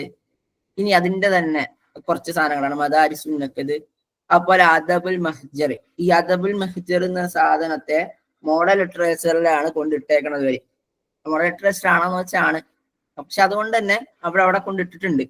ഇത്രയും ടോപ്പിക്കുകൾ നമ്മൾ കവർ ചെയ്താൽ മാത്രമേ ആധുനിക കാലഘട്ടത്തിൽ കവർ ചെയ്യാൻ പറ്റുള്ളൂ എന്ന് പറയാം. നിങ്ങളതൊന്ന് ജസ്റ്റ് ഒന്ന് വേറെ രൂപത്തിൽ നോക്ക്. ജാഹിലി, ഇസ്ലാമി, അമവി, അബ്ബാസി, അതിപ്പോ തന്നെ റിവായ വരായി. പിന്നെ മസ്രഹിയൊക്കെ വന്നതെല്ലാം നമുക്ക് വേണമെങ്കിൽ സ്പിരിലിറ്ററേച്ചർ ഉണ്ടിടാം. അപ്പോഴും വീണ്ടും കിടപ്പുണ്ട് അദബുൽ ഹിന്ദ്. അതിനെ 2 കാറ്റഗറി ആക്കാം, നഖദും മദാരിസും നഖദും അല്ലെ, കേരളയും അദബുൽ ഹിന്ദും. പിന്നെ അവിടെ വീണ്ടും ഒന്ന് കിടപ്പുണ്ട് അദബുൽ മഹ്ജർ എന്നുള്ളത്. അതുകൊണ്ടാണ് ഞാൻ പറഞ്ഞത്, നമ്മൾ ജാഹിലിയ കാലഘട്ടം മുതൽ അബ്ബാസിയ കാലഘട്ടം വരെ എന്ത് സ്ട്രെയിൻ എടുത്ത് പഠിക്കുന്നോ അതേപോലെ തന്നെ നമ്മൾ പഠിച്ചു പോകേണ്ട ഒരു ഭാഗമാണ് ആധുനിക കാലഘട്ടം എന്ന് പറയുന്നത്. ഇനി കുറച്ച് കണക്കുകൾ ഞാൻ നിങ്ങൾക്ക് പറഞ്ഞുതരാം. ഞാൻ എൻ്റെ കുട്ടികളോട് പറയാറുണ്ട്, ഞാനും മഹബൂബ് സാർ നല്ല ക്ലോസ് ഫ്രണ്ടാണ്. മഹബൂബ് സാറിനോട് കഴിഞ്ഞ വട്ടം പരീക്ഷ സമയത്ത് എന്തുകൊണ്ടെങ്കിലും മഹബൂബ് സാറിനോട് സംസാരിക്കാറുണ്ട്. ഞാൻ ഇപ്പോഴും നല്ല കമ്പനിയാണ്. മഹബൂബ് സാറിനോട് പറഞ്ഞ സമയത്ത് മഹബൂബ് സാർ ഇങ്ങനെ കുറെ വിഷയം ഉണ്ടല്ലോ, നമ്മുടെ കുട്ടികൾക്ക് നമ്മൾ ഇന്ന വിഷയങ്ങൾ ക്ലാസ് കൊടുത്തിട്ടില്ല. ഏത് വിഷയമാണ്? അദബുൽ ഹദീസാണ്. വിട്ടേക്ക്, എക്സാമിന് 2 ചോദ്യം ഉണ്ടാവുള്ളൂ എന്ന് പറഞ്ഞു. ശരിയാണ്, കഴിഞ്ഞ എക്സാമിന് ചോദ്യങ്ങൾ ചോദിച്ചിട്ടില്ല. അതാണ് ഒരു രസമുള്ള ഒരു പരിപാടിയാണ്. അതുപോലെ തന്നെ കഴിഞ്ഞ എക്സാമിന് എനിക്ക് ഓർമ്മ ശരിയാണ്, ഒരൊറ്റ ചോദ്യം വന്നിട്ടുള്ളൂ. അതും 2024 ചോദ്യം, തൊയ്യബ് സ്വാലിഹിന്റെ ഒരു ചോദ്യം ഉണ്ടായിട്ടുണ്ട്. അപ്പൊ അങ്ങനെയൊക്കെ ഉള്ള ഒരു ലെവലാണ്. ഇതിൻ്റെ അകത്ത് ഞാൻ വായിക്കുന്നില്ല, നിങ്ങൾക്ക് ഇത് കണ്ടാൽ തന്നെ നിങ്ങൾക്ക് മനസ്സിലാവും ഏതൊക്കെ എക്സാമിന് മോഡേൺ നെസറിൽ നിന്ന് വന്നിട്ടുള്ള ചോദ്യങ്ങളാണ് കേട്ടോ. ഷീറിൽ കഴിഞ്ഞോട്ട നല്ല ചോദ്യങ്ങൾ ഉണ്ടായിരുന്നു. നെസറിന്റെ ഭാഗത്തു നിന്നുള്ള ചോദ്യങ്ങളുടെ ഒരു ലിസ്റ്റ് ഓഫ് കാറ്റഗറിയാണ് നിങ്ങൾക്ക് ഇവിടെ കാണാൻ പറ്റുക. ശരി, ഇനി നമുക്ക് പൊതുവായിട്ട് ഗദ്യത്തിൽ ഒരു ഭാഗമാണ് അവാമിൽ നഹ്ല, കിസ്സ കസീറ, മസ്രഹിയ, റിവായ, മക്കാലാത്ത്. ഞാൻ എക്സ്ട്രാക്ട് ചെയ്ത സിലബസിലേക്കാണ് ഞാൻ വരുന്നത്. അവാമിൽ നഹ്ല ചോദിക്കാറുണ്ട്, കിസ്സ കസീറ ചോദിക്കാറുണ്ട്, മസ്രഹി എന്താന്ന് ചോദിക്കാറുണ്ട്, റിവായ ചോദിക്കാറുണ്ട്, മക്കാല ചോദിക്കാറുണ്ട്. ഇതെല്ലാം നെസ്റിന്റെ ഭാഗമാണ്. ശരി, ഓക്കെ, നമുക്കൊരു ചോദ്യത്തിൽ നിന്ന് തുടങ്ങാം. ബിസ്മില്ലാ, നമുക്കൊരു ചോദ്യത്തിലേക്ക് വരാം. നിങ്ങൾക്ക് ഇത് അറിയാമെങ്കിലും അറിഞ്ഞില്ലെങ്കിലും നിങ്ങൾ നിർബന്ധമായിട്ട് ആൻസർ ചെയ്യണം കേട്ടോ.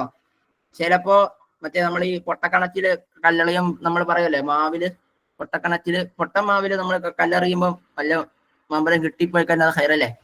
നോക്കാം. മാതാ ഇസ്മു അവ്വലി ഫീലി മുൻ അറബിയത്തിൻ മിസ്രിയ നാതിക അറള ഫി ആസാദ് അൽ വത്തിസ്ഉമിയത വസലാസീന മീലാദ്. 1932 ഈജിപ്തില് എന്ത് ചെയ്തു? ഈജിപ്തിലെ ഒരു പ്രദർശനശാലയില് പ്രസന്റ് ചെയ്യപ്പെട്ട ആദ്യത്തെ അറബി ഫിലിം ഏതാണെന്നുള്ളതാണ്.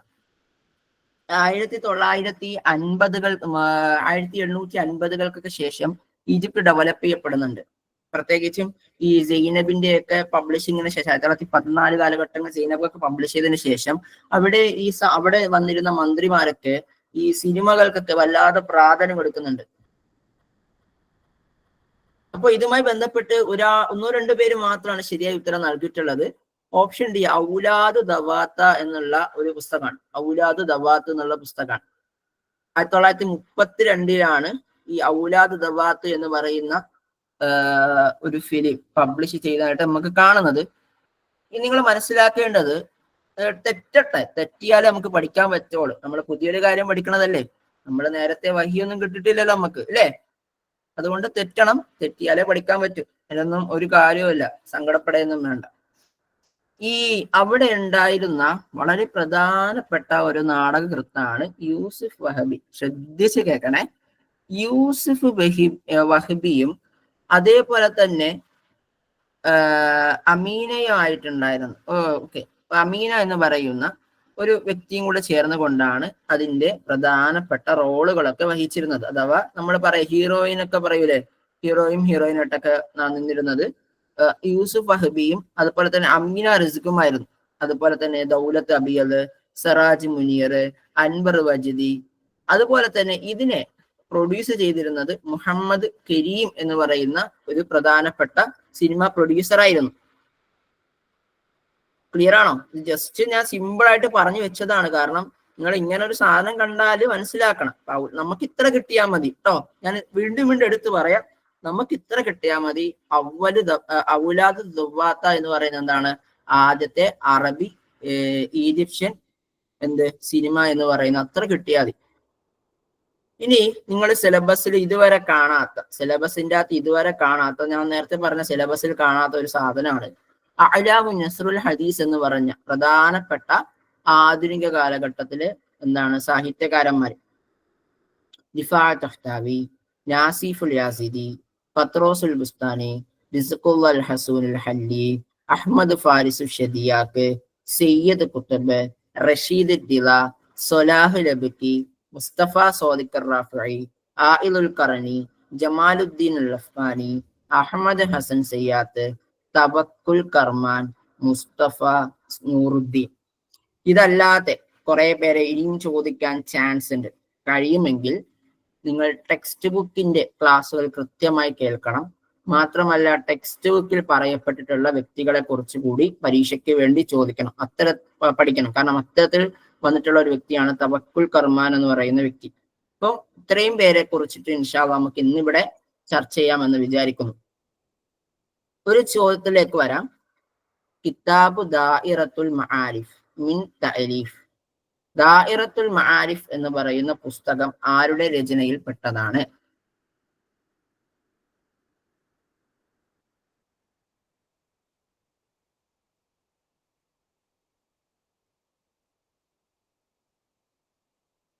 ഓക്കെ, ഉത്തരം പലരും ശരിയാക്കിയിട്ടുണ്ട്. ബാറക്കല്ലാഹു ഫീക. അൽ മുഅല്ലിമു പത്രോസ് അൽ ബുസ്താനി എന്നുള്ളതാണ്. ഓക്കെ, പത്രോസ് അൽ ബുസ്താനി എന്ന വ്യക്തിയാണ് ദാഇറത്തുൽ മആരിഫ് എന്ന പുസ്തകത്തിന്റെ റൈറ്റർ ആയിട്ട് വരുന്നത്. മറ്റൊരു ചോദ്യം, മുആലിമു ഫി ത്വരീഖ് മിൻ തഅലീഫ്. മുആലിമു ഫി ത്വരീഖ് എന്ന പുസ്തകം ആരുടെ രചനയിൽ പെട്ടതാണ്? ഹസനുൽ ബന്ന, സയ്യിദ് കുത്തുബ്, റഷീദ് റിള, തോഹ ഹുസൈൻ.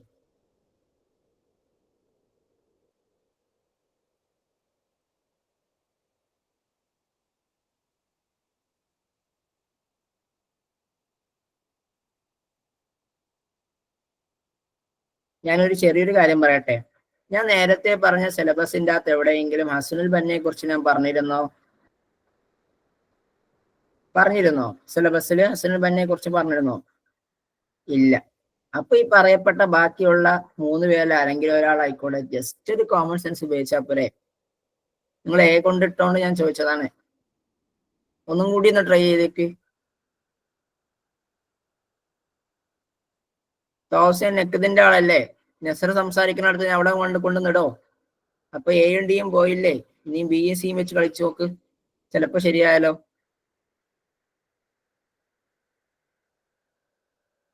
ഓക്കെ, എനിക്ക് കാണുന്നില്ല. സയ്യിദ് കുത്തുബാണ് കേട്ടോ എന്റെ ആൻസർ ആയിട്ട് വരാം. സയ്യിദ് കുത്തുബാണ്. നമ്മൾ എപ്പോഴും, ഞാനിപ്പോ ഒരു ട്രിക്കാണ് നിങ്ങൾക്ക് പറഞ്ഞു തന്നത്. ശ്രദ്ധിക്കണം, ഒരു ക്വസ്റ്റ്യൻ പേപ്പർ നമ്മൾ ഡിസ്കസ് ചെയ്യുന്ന സമയത്ത് നമുക്ക് ഏരിയ അറിയാന്നുണ്ടെങ്കിൽ പലപ്പോഴും നമ്മൾ MCQ ചെയ്ത് പഠിക്കാറുണ്ട്. ശ്രദ്ധിച്ച് കേൾക്കണം. ആ ഏരിയയുമായി റിലേറ്റഡ് അല്ലാത്ത ആരെങ്കിലും ഉണ്ടോ എന്ന് നോക്കാം, എന്നാ അവരെ കളയാ. ഇപ്പൊ ജാഹിലിയ്യ കാലഘട്ടത്തിന്റെ ഒരു ക്വസ്റ്റ്യൻ ആണ്, മുഅല്ലഖയുടെ കവിതയാണ്. അവിടെ സയ്യിദ് കുത്തുബ് ഉണ്ടെങ്കിൽ നമുക്കറിയാം സയ്യിദ് കുത്തുബ് അല്ല എന്ന് പറയാം. ഒരു ഓപ്ഷൻ പോയി കിട്ടി, സമാധാനം. ഇനി 3 എണ്ണം ഉണ്ട്. ആ 3 എണ്ണത്തിനെയും നമ്മൾ എന്ത് ചെയ്യാൻ പറ്റും? ഇങ്ങനെ നമുക്ക് തെറ്റായതിൽ നിന്നും ശരിയായത്തിലേക്ക് എത്തിച്ചേർക്കാൻ പറ്റും. ഈ ഒരു മെത്തേഡ് യൂസ് ചെയ്യുന്നതാണ് ഏറ്റവും ബെസ്റ്റ്. പഠിക്കാനും എളുപ്പമാണ്, പഠിച്ചില്ലേലും പ്രശ്നമില്ല. 2 മിനിറ്റ് കൊണ്ട് നമുക്ക് 1 മിനിറ്റ് താഴെ സമയം കൊണ്ട് നമുക്ക് എന്ത് ചെയ്യാൻ പറ്റും? ഉത്തരത്തിലേക്ക് എത്താൻ പറ്റും. പക്ഷെ എന്തായാലും കുറച്ചെങ്കിലും അറിയണം കേട്ടോ. ഒരു ചോദ്യം കൂടി വരാം. ഞാൻ ചോദ്യം ചോദിച്ചാൽ അധികം പഠിപ്പിക്കൊന്നുമില്ല. അൽ മനാർ എന്ന് പറയുന്ന തഫ്സീറിന്റെ റൈറ്റർ ആണോ, ഓത്തർ ആരാണ്? ഇമാം റാസി ആണോ, സയ്യിദ് കുത്തുബാണോ, റഷീദ് റിളയാണോ, സമഖ്ശരിയാണോ? ഇതിൽ ഏറ്റവും രസകരമായിട്ടുള്ള ഒരു കാര്യം എന്ന് വെച്ചാല്, നമ്മൾ ഈ പ്രധാനപ്പെട്ട തഫ്സീറിന്റെ ഗ്രന്ഥങ്ങൾ പരിചയപ്പെടുത്തുന്നുണ്ട്. ഇവർക്ക് എല്ലാവർക്കും തഫ്സീർ ഗ്രന്ഥങ്ങളുള്ള ആൾക്കാരാണ്.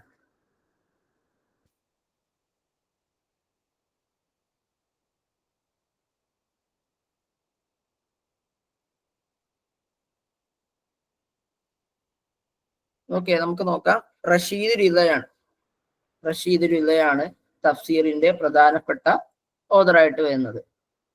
ഓക്കെ, നമുക്ക് ആദ്യത്തെ വ്യക്തിയിലേക്ക് വരാം.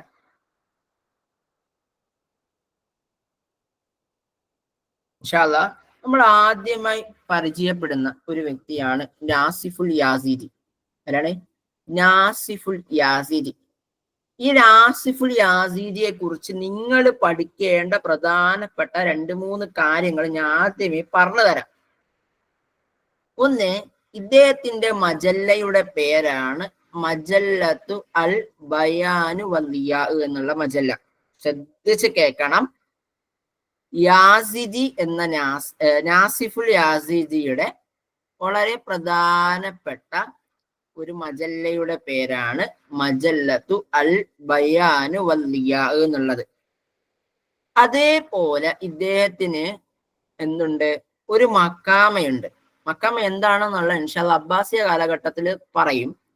അപ്പൊ ഒരു ആധുനിക കാലഘട്ടത്തിൽ ഇദ്ദേഹം രചിച്ച ഒരു മക്കാമയുടെ പേരാണ് മജ്മഉൽ ബഹ്റൈൻ. ഈ രണ്ട് കാര്യങ്ങളും നാസിഫുൽ യാസീദിയെ കുറിച്ച് കൊന്നാലും മറക്കരുത്. നമ്മൾ പറയല്ലോ ചത്താലും നിന്നെ മറക്കൂല എന്ന് പറയുന്ന പോലെ, ഞാൻ മരിച്ചാലും നിന്റെ പൊന്നെ നിന്നെ ഞാൻ മറക്കൂല എന്ന് പറയുന്ന പോലെ നാസിഫുൽ യാസീദിയെ നിങ്ങൾ എവിടെ കേട്ട് കഴിഞ്ഞാലും മുപ്പരുടെയാണ് മജല്ലത്തുൽ ബയാനു വദിയാ എന്ന് പറഞ്ഞാലും അതുപോലെ തന്നെ മജ്മഉൽ ബഹ്റൈനി ആണെന്ന് രണ്ട് കാര്യങ്ങളാണ് അറിഞ്ഞെങ്കിൽ നിങ്ങൾ 95% നാസിഫുൽ യാസീദി നിങ്ങൾ പഠിച്ചു. ആകെ ഒരു വ്യക്തിയെ കുറിച്ച് രണ്ട് പറഞ്ഞാൽ രണ്ടെണ്ണം പഠിച്ചാൽ എല്ലാം പഠിച്ച മാതിരിയാ. ഇതാരടെ എന്ന് നിങ്ങൾ ചോദിക്കരുത്. കാരണത്തിലേക്കൊക്കെ വരാം ഇൻഷാ അല്ലാഹ്. ഇപ്പൊ നാസിഫുൽ യാസീദിയുടെ ഒരു പൂർണ്ണ നാമമൊക്കെ ഒരു ഭംഗിക്കൊക്കെ കൊടുത്തിട്ടുണ്ട്, നിങ്ങൾ വായിച്ചു നോക്കണം. കാന ബുൽബുലുൽ ബിലാത്തി വ ഷാഇറുൽ ഖുരിയത്ത്. ഇദ്ദേഹത്തിന്റെ ലഖബാണ് ബുൽബുലുൽ ബിലാത്ത് എന്നും അതുപോലെ തന്നെ ഷാഇറുൽ ഖുരീദ് എന്നൊക്കെ പറയാറുള്ളത്. ഇദ്ദേഹം ജനിക്കുന്നത് ലബനോണിലെ കഫർ ഷീമ എന്ന് പറയുന്ന ഒരു പട്ടണത്തിലാണ്. നാസിഫുൽ യാസീദി ലബനോൺ. ശ്രദ്ധിച്ച് കേൾക്കണം, ഈ പോയിന്റ് മറക്കരുത്. അതുപോലെ ഇദ്ദേഹം മരണപ്പെടുന്നത് ബൈറൂത്തിലാണ്. അപ്പം നാസിഫുൽ യാസീദി അദ്ദേഹം ലബനോണിലെ കഫർ ഷീമയിൽ ജനിച്ചു, ബൈറൂത്തിൽ മരിച്ചു. അദ്ദേഹത്തിന്റെ ലഖബുകളാണ് ബുൽബുലുൽ ബിലാത്ത്, ഷാഇറുൽ ഖുരീദ്. നമ്മൾ സ്റ്റോർ ചെയ്തു. ഇനി അദ്ദേഹത്തിന്റെ പ്രധാനപ്പെട്ട മജല്ലയുടെ പേരാണ് അൽ ബയാനു വല്ലിയാ എന്നുള്ളത്. ശ്രദ്ധിച്ച് കേൾക്കണേ കേട്ടോ, മറക്കരുതേ. അടുത്തത് ലഹു സിത്തീന മക്കാമ. അദ്ദേഹത്തിന് 60-ലധികം മക്കാമകളുണ്ട്.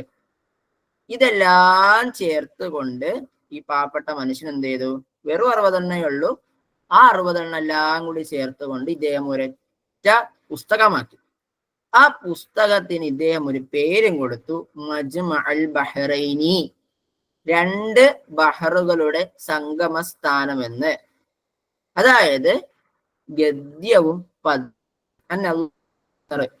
ഇത് മുമ്പ് പരീക്ഷയ്ക്ക് ചോദിച്ചത് എന്താണ് ബഹ്റൈനി കൊണ്ട് ഉദ്ദേശിക്കുന്നത് ചോദിച്ചിട്ടുണ്ട് കേട്ടോ. എന്റെ ഓർമ്മ ശരിയാണെങ്കിൽ സെറ്റ് പരീക്ഷയ്ക്കെന്നാണ് എന്റെ ഒരു ഓർമ്മ. ഓക്കെ, സെറ്റ് പരീക്ഷയ്ക്കാണ് ചോദിച്ചിട്ടുള്ളത്. അപ്പോ ഇദ്ദേഹത്തിന്റെ വളരെ പ്രധാനപ്പെട്ട ഒരു പുസ്തകമാണ് മജ്മഉൽ ബഹ്റൈനി. അത് എന്താണ്, നളമ് നസർ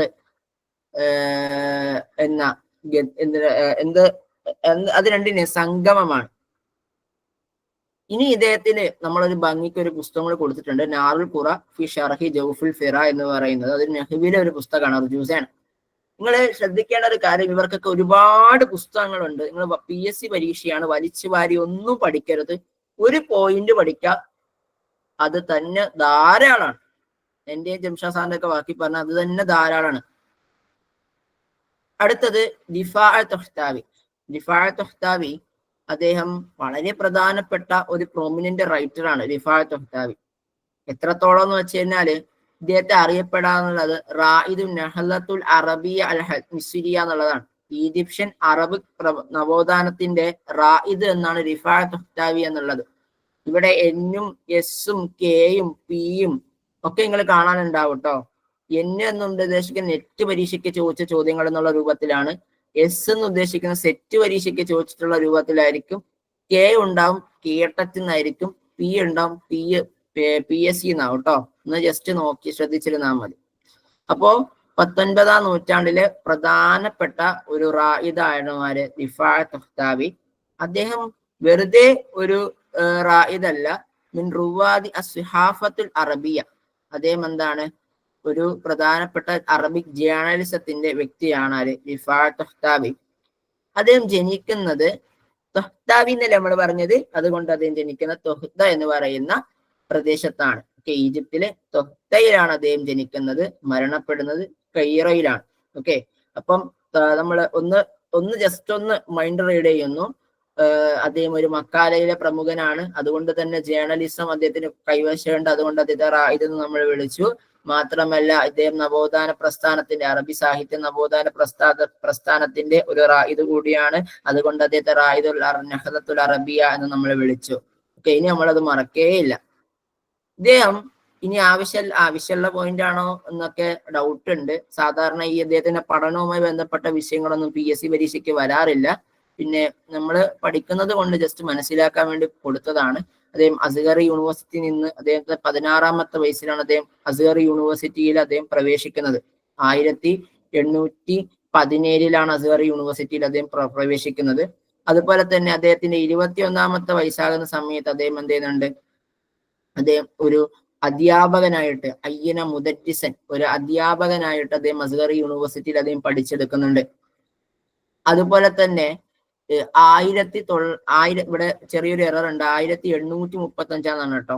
അപ്പൊ 1835 അദ്ദേഹം അൽസിൻ എന്ന് പറയുന്ന സ്കൂള് ട്രാൻസ്ലേഷന് സഹായകരമായിട്ടുള്ള ഒരു സ്കൂള് സ്ഥാപിക്കുന്നുണ്ട്.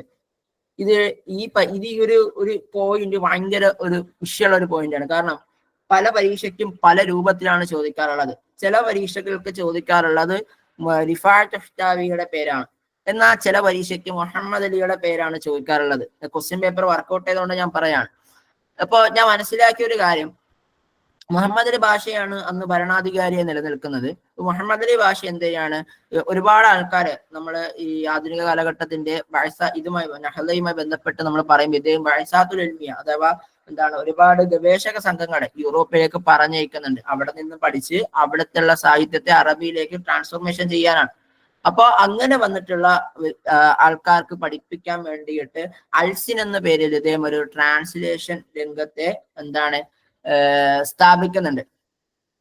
മുഹമ്മദ് അലി ഭാഷയുടെ കാലഘട്ടത്തിലാണത്. അപ്പൊ ഈ സമയത്ത് റിഫാഅത്ത് റാഫി തഖ്താവി അതിന്റെ ഡയറക്ടറായിട്ട് ഇദ്ദേഹത്തെ തെരഞ്ഞെടുക്കുകയാണ് ചെയ്തത്. ഇപ്പൊ ചില പുസ്തകങ്ങളിലൊക്കെ കാണാൻ പറ്റുന്നത്, അല്ലെങ്കിൽ ചില ഓൺലൈൻ സൈറ്റുകളൊക്കെ റിപ്പോർട്ട് ചെയ്തിട്ടുള്ളത് അസ്സസ റിഫാഅത്ത് തഖ്താവി മദ്രസത്തു അൽസിൻ എന്നുള്ളതാണ്.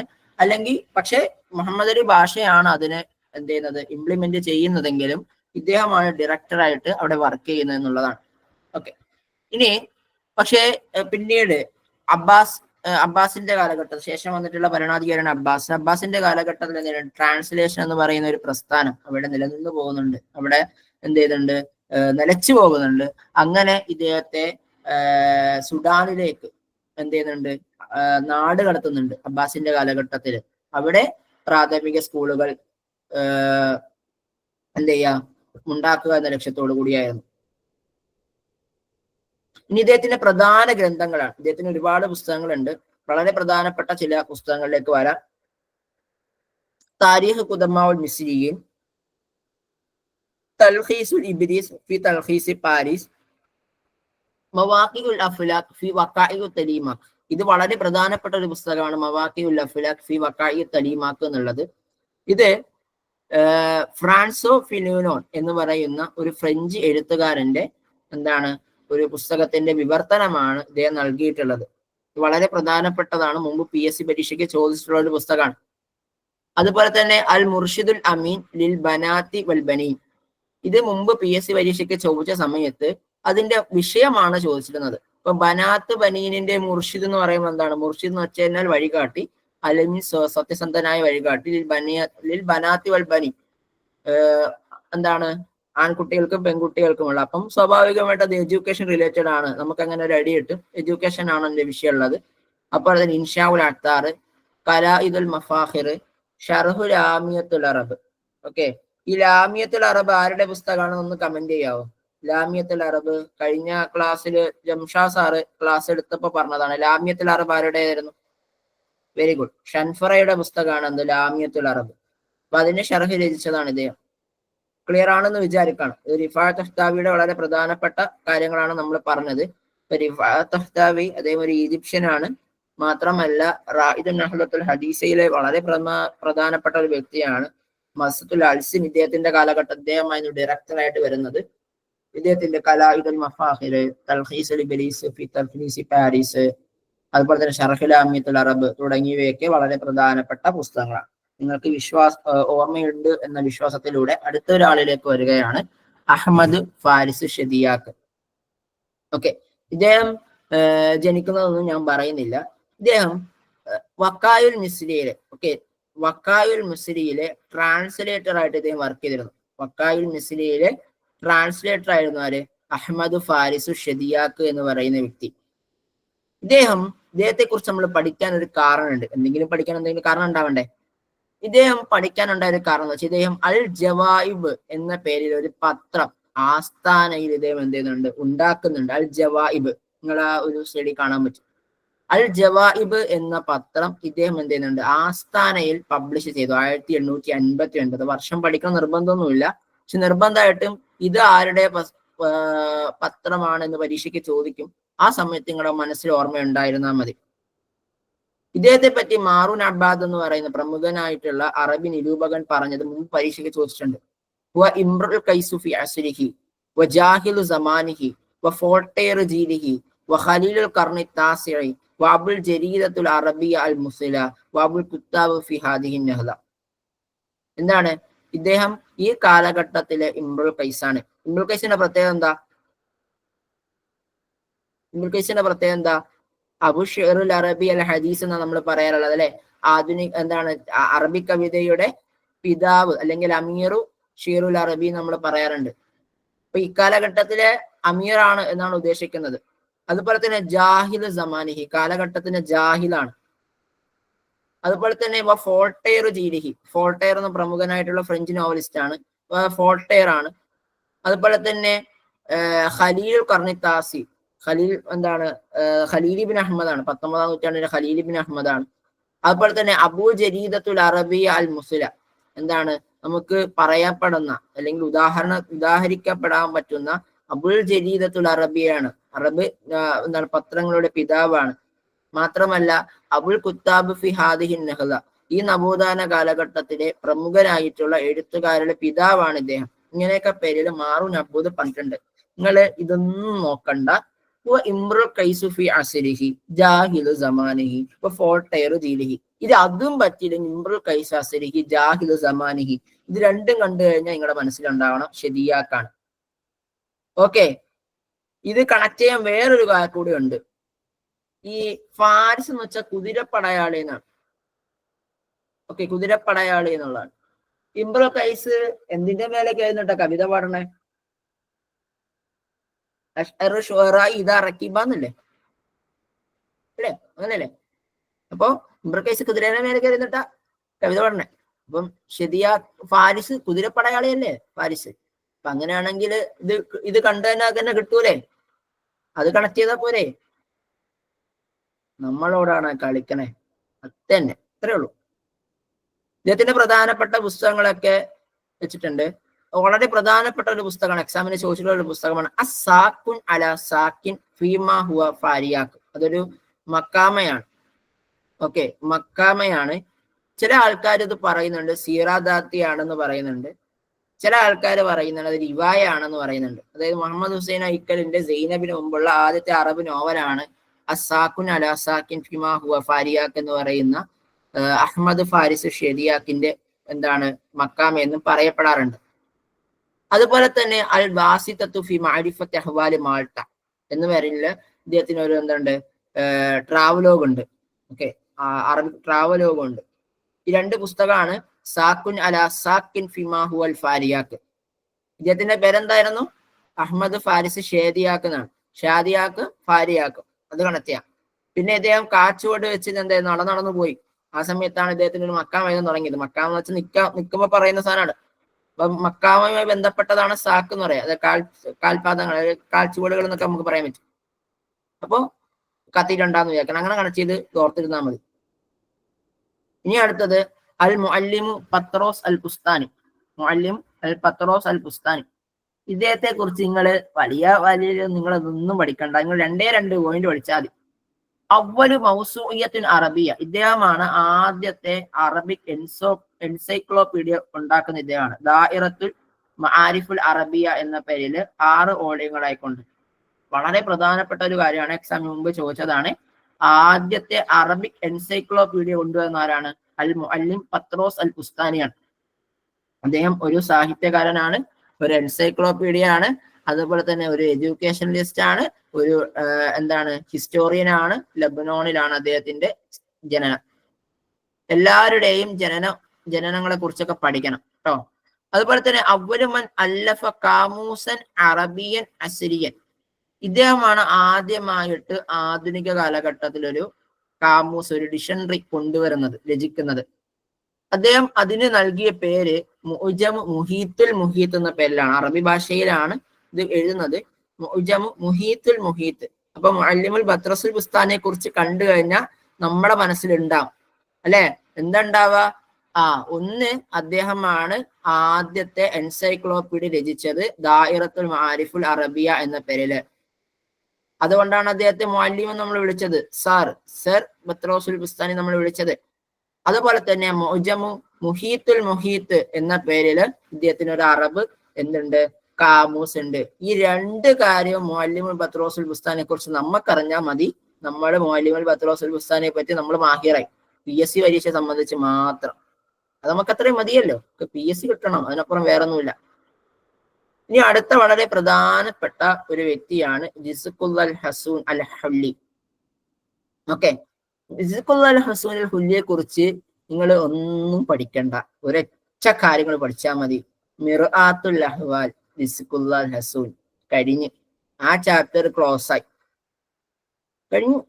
പക്ഷെ നമുക്ക് എന്നാലും ഒരു ബറക്കത്തിന് വേണ്ടി കുറച്ചൊക്കെ നോക്കി വെക്കാം. അപ്പൊ റിസ്ഖുൽ അൽ ഹസൂൻ എന്ന് പറയുന്ന വ്യക്തി, അദ്ദേഹം ഒരു ജേർണലിസ്റ്റ് ആണ്, അദീബ് സാഹിത്യകാരനാണ്, സിറിയക്കാരനാണ്, അർമേനിയക്കാരനാണ്. അദ്ദേഹത്തിന് 2 വംശമുണ്ട്, സിറിയ, അർമേനിയ.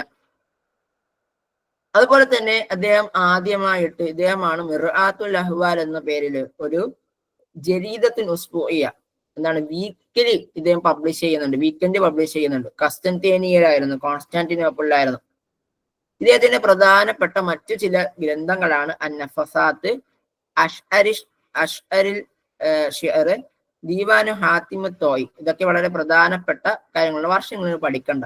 1855 എന്തോ ആണ് മിർആത്തുൽ അഹ്വാലിന്റെ വർഷം. ഞാൻ വർഷം ജസ്റ്റ് നോട്ട് ചെയ്തിട്ട് ഞാൻ പിന്നീട് ഇൻഷാ അല്ലാഹ് ഗ്രൂപ്പിൽ ഞാൻ അറിയിക്കട്ടോ, പിന്നെ ഗ്രൂപ്പിൽ ഇട്ടേക്കാം. മിർആത്തുൽ അഹ്വാലിന്റെ വളരെ പ്രധാനപ്പെട്ട കാര്യമാണ്. പക്ഷെ വർഷം ഇമ്പോർട്ടന്റ് ആണ്. ഞാൻ ഇതുവരെ ഒരു പരീക്ഷയ്ക്കും കണ്ടിട്ടില്ല കേട്ടോ, ഞാൻ കണ്ടിട്ടില്ല. അതിന്റെ ഒരു ഓർമ്മ 1885 എന്നുള്ളതാണ്. പക്ഷെ പരീക്ഷയ്ക്കൊന്നും കണ്ടിട്ടൊന്നുമില്ല ഇതുവരെയ്ക്ക്. മിർആത്തുൽ അഹ്വാലിന്റെ വർഷം ചോദിച്ചിട്ടില്ല, എങ്കിൽ ഞാൻ ഇവിടെ നോട്ട് ചെയ്യാറ്. ഓക്കെ, അടുത്തത് ജമാലുദ്ദീൻ അൽ അഫ്ഗാനിയാണ്. ജമാലുദ്ദീൻ അൽ അഫ്ഗാനി, അദ്ദേഹം അഫ്ഗാനിസ്ഥാനിലെ അസ്അദാബാദിലാണ് ജനിക്കുന്നത്. അദ്ദേഹം ആസ്ഥാനയിലാണ് മരണപ്പെടുന്നത്. വളരെ പ്രധാനപ്പെട്ട ഒരു കാര്യമാണ്. അൽ ഉർവത്തുൽ ഉസ്ക എന്ന് പറയുന്ന പത്രത്തിന്റെ പബ്ലിഷറാണ് ആര്? ജമാലുദ്ദീൻ അൽ അഫ്ഗാനി. ഇദ്ദേഹം പബ്ലിഷ് ചെയ്തിട്ടുള്ള ഈ ഒരു ജരീദ, ഈ ഒരു പത്രത്തിനോടൊപ്പം ഇദ്ദേഹത്തിന് കൂടെ ചേർന്ന് വർക്ക് ചെയ്ത ഒരു വ്യക്തിയാണ് മുഹമ്മദ് അബ്ദ. ഈ ഒരു ചരിത്രം നിങ്ങൾ മനസ്സിലാക്കി കഴിഞ്ഞാൽ, ഈ ഒരു ചരിത്രം മനസ്സിലാക്കി കഴിഞ്ഞാൽ ഈ കണ്ടന്റ് കിട്ടും. അതായത് ഈ മുഹമ്മദ് അബ്ദ എന്ന് പറയുന്ന വ്യക്തി ജമാലുദ്ദീൻ അഫ്ഗാനിയുടെ തഫ്സീറുമായിട്ട് വളരെയധികം ഇഷ്ടപ്പെട്ട ഒരു വ്യക്തിയാണ്. കാരണം ഇദ്ദേഹം ഇഖ്വാനുൽ മുസ്ലിമീന്റെ ഒക്കെ വ്യക്തികളാണ് ഈ ജമാലുദ്ദീൻ അഫ്ഗാനി, മുഹമ്മദ് അബ്ദയൊക്കെ. അപ്പോ ഈ മുഹമ്മദ് അബ്ദ ജമാലുദ്ദീൻ അഫ്ഗാനി ഒരിക്കലും മിസ്രിൽ വന്ന സമയത്ത് ജമാലുദ്ദീൻ അഫ്ഗാനിയുടെ തർബിയത്ത് ആര് കേട്ട്? മുഹമ്മദ് അബ്ദ കേട്ട് അദ്ദേഹത്തിനോട് ആകൃഷ്ടപ്പെടുകയും അങ്ങനെ ഇദ്ദേഹം എന്ത് ചെയ്യാണ്? മുഹമ്മദ് അബ്ദയും ജമാലുദ്ദീൻ അഫ്ഗാനിയും കൂടെ പാരീസിലേക്ക് പോവാണ്. ഈ പാരീസിലേക്ക് പോകുന്ന സമയത്താണ് എന്ത് ചെയ്യുന്നത്? അദ്ദേഹം അവിടെ ചെന്നുകൊണ്ട് ഉർവത്തുൽ ഉസ്ക എന്ന പേരില് ഒരു പത്രം പബ്ലിഷ് ചെയ്യുന്നുണ്ട് ജമാലുദ്ദീൻ അഫ്ഗാനി. ഈ സമയത്ത് അദ്ദേഹത്തിന് കൂടെ ഉണ്ടായിരുന്ന തന്റെ എപ്പോഴും കൂടെ ഒരു ശിഷ്യൻ ഉണ്ടാവുമല്ലോ, ആ ശിഷ്യനെ പിടിച്ച് അതിന്റെ യഥാർത്ഥം ഏൽപ്പിച്ചു. അങ്ങനെയാണ് മുഹമ്മദ് അബ്ദയും കൂടെ അതിന്റെ അകത്ത് ഇൻവോൾവ് ആവുന്നത്. മുമ്പ് പരീക്ഷയ്ക്ക് ചോദിച്ചിരുന്നു, എന്താണ് ജമാലുദ്ദീൻ അഫ്ഗാനിയുടെ ഒരു അദ്ദേഹത്തിന്റെ റിസാലകളിൽ ഉണ്ടാകുന്ന മൗളൂ എന്ന് മുമ്പ് PSC പരീക്ഷയ്ക്ക് ചോദിച്ചിട്ട് ചോദ്യമാണ്. അതിൻ്റെ അകത്ത് ഉണ്ടാവുന്ന ഇസ്ലാഹുദ്ദീനി വസിയാസ, എന്താണ് മതം, അതുപോലെ തന്നെ രാഷ്ട്രീയ നവീകരണത്തെ പറ്റിയിട്ടുള്ള ചർച്ചകളാണ് ഇദ്ദേഹത്തിന്റെ റിസാലകളിൽ അധികവും നമുക്ക് കാണാൻ പറ്റുക. വളരെ പ്രധാനപ്പെട്ട ഭാഗങ്ങൾ മാത്രമാണ് ഞാൻ പറഞ്ഞു പോകുന്നത്. അപ്പോ പരീക്ഷയ്ക്ക് മുമ്പ് ചോദിച്ചാൽ ഉർവത്തുൽ ഉസ്ക എന്ന് പറയുന്ന പുസ്തകത്തിന്റെ റൈറ്റർ ആരാണെന്നും ചോദിച്ചിട്ടുണ്ട്. ഇദ്ദേഹത്തിന്റെ ഉറുവത്തുൽ ഉസ്ക എന്ന പേരിൽ മജല്ല മാത്രമല്ല ഒരു പുസ്തകം കൂടിയുണ്ട്. അത് രണ്ടുപേരും കൂടി പുസ്തകം ആക്കിയിട്ടുള്ളതാണ്. അപ്പോ പുസ്തകം എന്ന പേരിലും ചോദിക്കാറുണ്ട്, അതുപോലെ തന്നെ മജല്ല എന്ന പേരിലും ചോദിക്കാറുണ്ട്. ഉറുവത്തുൽ ഉസ്ക രചിക്കുന്നതും അതൊക്കെ ചേർന്ന് തന്നെയാണ്, ജമാലുദ്ദീൻ അഫ്ഗാനി മുഹമ്മദ് അബ്ദിയും ചേർന്നുകൊണ്ട് തന്നെയാണ്. അതുപോലെ ഈ അഫ്ഗാനിന്റെ ചരിത്രം പറയുന്നതാണ് അൽ ബയാൻ ഫിൽ ഇൻജിലീസി വൽ അഫ്ഗാൻ എന്ന് പറയുന്ന ഒരു ചരിത്ര പുസ്തകമുണ്ട്. അതുപോലെ തന്നെ തന്യത്തുൽ ബയാൻ ഫി താരിഖി അഫ്ഗാൻ എന്ന പേരിലും ഇദ്ദേഹം എന്തുണ്ട് ഒരു പുസ്തകമുണ്ട്. അപ്പൊ നിങ്ങൾക്ക് അഫ്ഗാൻ അതുകൊണ്ട് അത് കിട്ടാതിരിക്കൂല. രണ്ട് പുസ്തകങ്ങൾ പഠിച്ചില്ലെങ്കിൽ അഫ്ഗാൻ എന്ന് കണക്ട് ചെയ്താൽ തന്നെ ഈ അഫ്ഗാൻ എന്നുള്ള പേരിലുള്ള പുസ്തകം കിട്ടും. വേറെ ആരെ കുറിച്ച് നമ്മളങ്ങനെ പറയാറില്ല. പിന്നെ ഉറുവത്തുൽ ഉസ്ക കണക്ട് ചെയ്ത് വെക്കണം. അത് നിങ്ങൾ എന്തെങ്കിലും ഒരു കോഡ് കണക്ട് ചെയ്യുക, പഠിക്കാം. ഓക്കെ, കോഡ് ഉണ്ടാക്കാൻ പഠിക്കണം കേട്ടോ, ഇല്ലെങ്കിൽ PSC ലിസ്റ്റിലേക്ക് കയറാൻ പറ്റോളെ. അപ്പൊ നമ്മൾ എന്തായിരുന്നാലും പറഞ്ഞു വെച്ചല്ലേ, അപ്പൊ നമ്മുടെ മുഹമ്മദ് അബ്ദിയും കൂടി ഒന്ന് പറഞ്ഞു പോവാം. അദ്ദേഹം ഒരു പൊളിറ്റീഷ്യൻ ആയിരുന്നു. ഓക്കെ, മുസ്ലിമീൻ. ഞാൻ RPTD കൊണ്ട് ഉദ്ദേശിക്കുന്ന റിപ്പീറ്റഡ് ആയിട്ട് പരീക്ഷയ്ക്ക് ചോദിച്ചൊരു പോയിന്റ് ആണ്. നെറ്റ് പരീക്ഷയ്ക്ക് റിപ്പീറ്റഡ് ആയിട്ട് തന്നെ വന്നിട്ടുള്ള ഒരു പോയിന്റ് ആണ്. മുസ്ലിമീൻ, ഒരു പൊളിറ്റീഷ്യൻ ആണ്, ഈജിപ്ഷ്യൻ ആണ്, ഇസ്ലാമിക സ്കോളറിൽ ഒരാളാണ് മുഹമ്മദ് അബദ. അദ്ദേഹം ജനിച്ച സ്ഥലം ഒക്കെ പറയുന്നുണ്ട്. മഹല്ലത്തു നസറിലാണ് അദ്ദേഹം ജനിക്കുന്നത്. അദ്ദേഹം മരണപ്പെടുന്നത് അലക്സാൻഡ്രിയയിലാണ്. അദ്ദേഹം ക്യാൻസർ ബാധിതനായിട്ടാണ് മരണപ്പെടുന്നത്. അദ്ദേഹം ജനിക്കുന്നത് തുർക്കുമാനിയത്തായിട്ടുള്ള ഒരു പിതാവിനും ഈജിപ്ഷ്യൻ ആയിട്ടുള്ള ഉമ്മയ്ക്കുമാണ്. അദ്ദേഹത്തിന്റെ ഗോത്രം ബനി അലി എന്ന് പറയുന്ന അറബ് ഗോത്രമാണ് മുഹമ്മദ് അബ്ദയുടെ ഗോത്രം. ഇമ്പോർട്ടന്റ്, ഇത്രയും വളരെ ഡീപ്പ് ലെവലിലേക്ക് ഒന്നും നിങ്ങൾ ഇറങ്ങി പഠിക്കണ്ട. ഓക്കെ, പിന്നെ ഇദ്ദേഹം നമ്മൾ നേരത്തെ പറഞ്ഞതുപോലെ തന്നെ ഉറുവത്തുൽ ഉസ്ക എന്ത് ചെയ്യുന്നുണ്ട് 1884 പബ്ലിഷ് ചെയ്യുന്നത് കേട്ടോ. നെറ്റ് പരീക്ഷയ്ക്ക് മുമ്പ് വർഷം ചോദിച്ചിരുന്നു. 1884 അത് പബ്ലിഷ് ജറിയത്തുൽ ഉറുവത്തുൽ ഉസ്ക പബ്ലിഷ് ചെയ്യുന്നത്. പാരീസിലാണ്. കേട്ടറ്റ് പരീക്ഷയ്ക്ക് വന്നിട്ടുള്ളതാണ്. പാരീസിൽ എവിടെയാണ് അത് പബ്ലിഷ് ചെയ്യുന്നത് എന്നുള്ളത്. അതിന്റെ മുദീർ ആയിരുന്നു ആര്? മുഹമ്മദ് അബ്ദ. നെറ്റ് പരീക്ഷയ്ക്ക് തന്നെ ചോദിച്ചൊരു ചോദ്യമാണ്.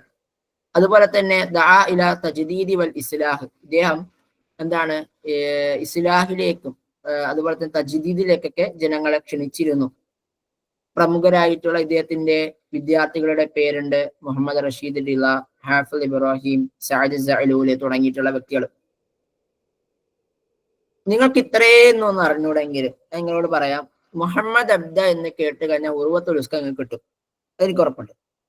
അതുപോലെ തന്നെ ഇസ്ലാഹു ദീന്, ഇത് രണ്ടും നിങ്ങൾക്ക് കിട്ടും. ഇത് രണ്ടും നിങ്ങൾക്ക് കിട്ടിയെന്ന് എനിക്ക് നല്ല ഉറപ്പുണ്ട്. വേറെ നിങ്ങൾക്ക് ഒന്നും നിങ്ങളുടെ മനസ്സിൽ ഇല്ലാന്ന് എനിക്കറിയാം.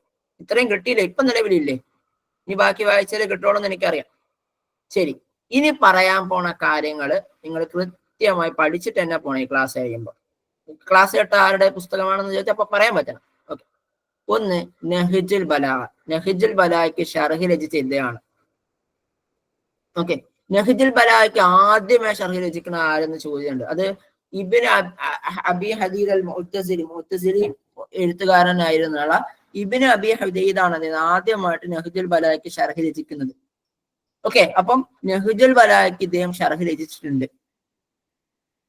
അത് ഷർഹ് ഖിലാൽ ഇഖാമത്തുഹു ഫി സിറിയ, സിറിയയില് ഇദ്ദേഹം നിൽക്കുന്ന സമയത്താണ് നഹ്ജുൽ ബലാഗയ്ക്ക് ഷർഹ് രചിക്കുന്നത്. മുമ്പ് പരീക്ഷയ്ക്ക് ചോദിച്ചിട്ടുള്ള ഒരു ചോദ്യമാണ് കേട്ടോ. നെറ്റ് പരീക്ഷയ്ക്ക് 2024 ജൂണിന് എന്തോ ചോദിച്ചൊരു ചോദ്യം എന്നാണ് എൻ്റെ ഒരു ഓർമ്മ. ഏത് സ്ഥലത്താണ് അദ്ദേഹം, എവിടെ നിന്നാണ് അദ്ദേഹം എഴുതുന്നതെന്ന് ചോദ്യം വന്നിട്ടുണ്ട്. 2024 ജൂൺ എന്നാണ് എൻ്റെ ഒരു ഓർമ്മ. അപ്പം നഹ്ജുൽ ബലാഗയുടെ ഷർഹ് ഇദ്ദേഹം രചിച്ചിട്ടുണ്ട്. അതുപോലെ തന്നെ റിസാലത്ത് തൗഹീദ് ഇദ്ദേഹത്തിന്റെ ഒരു പുസ്തകമാണ്, സെറ്റ് പരീക്ഷയ്ക്ക് ചോദിച്ചതാണ്.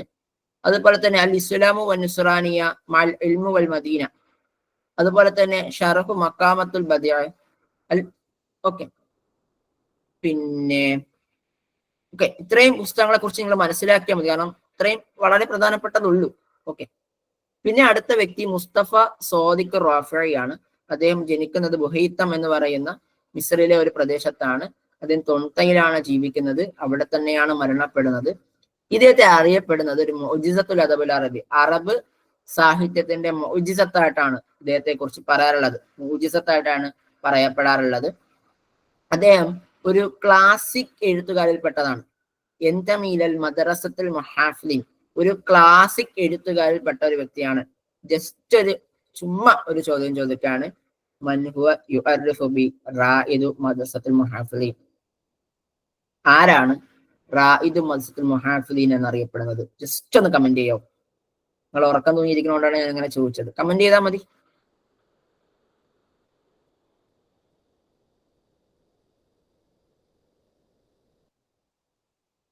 ഓക്കെ, എല്ലാരും കമന്റ് ചെയ്യണേ.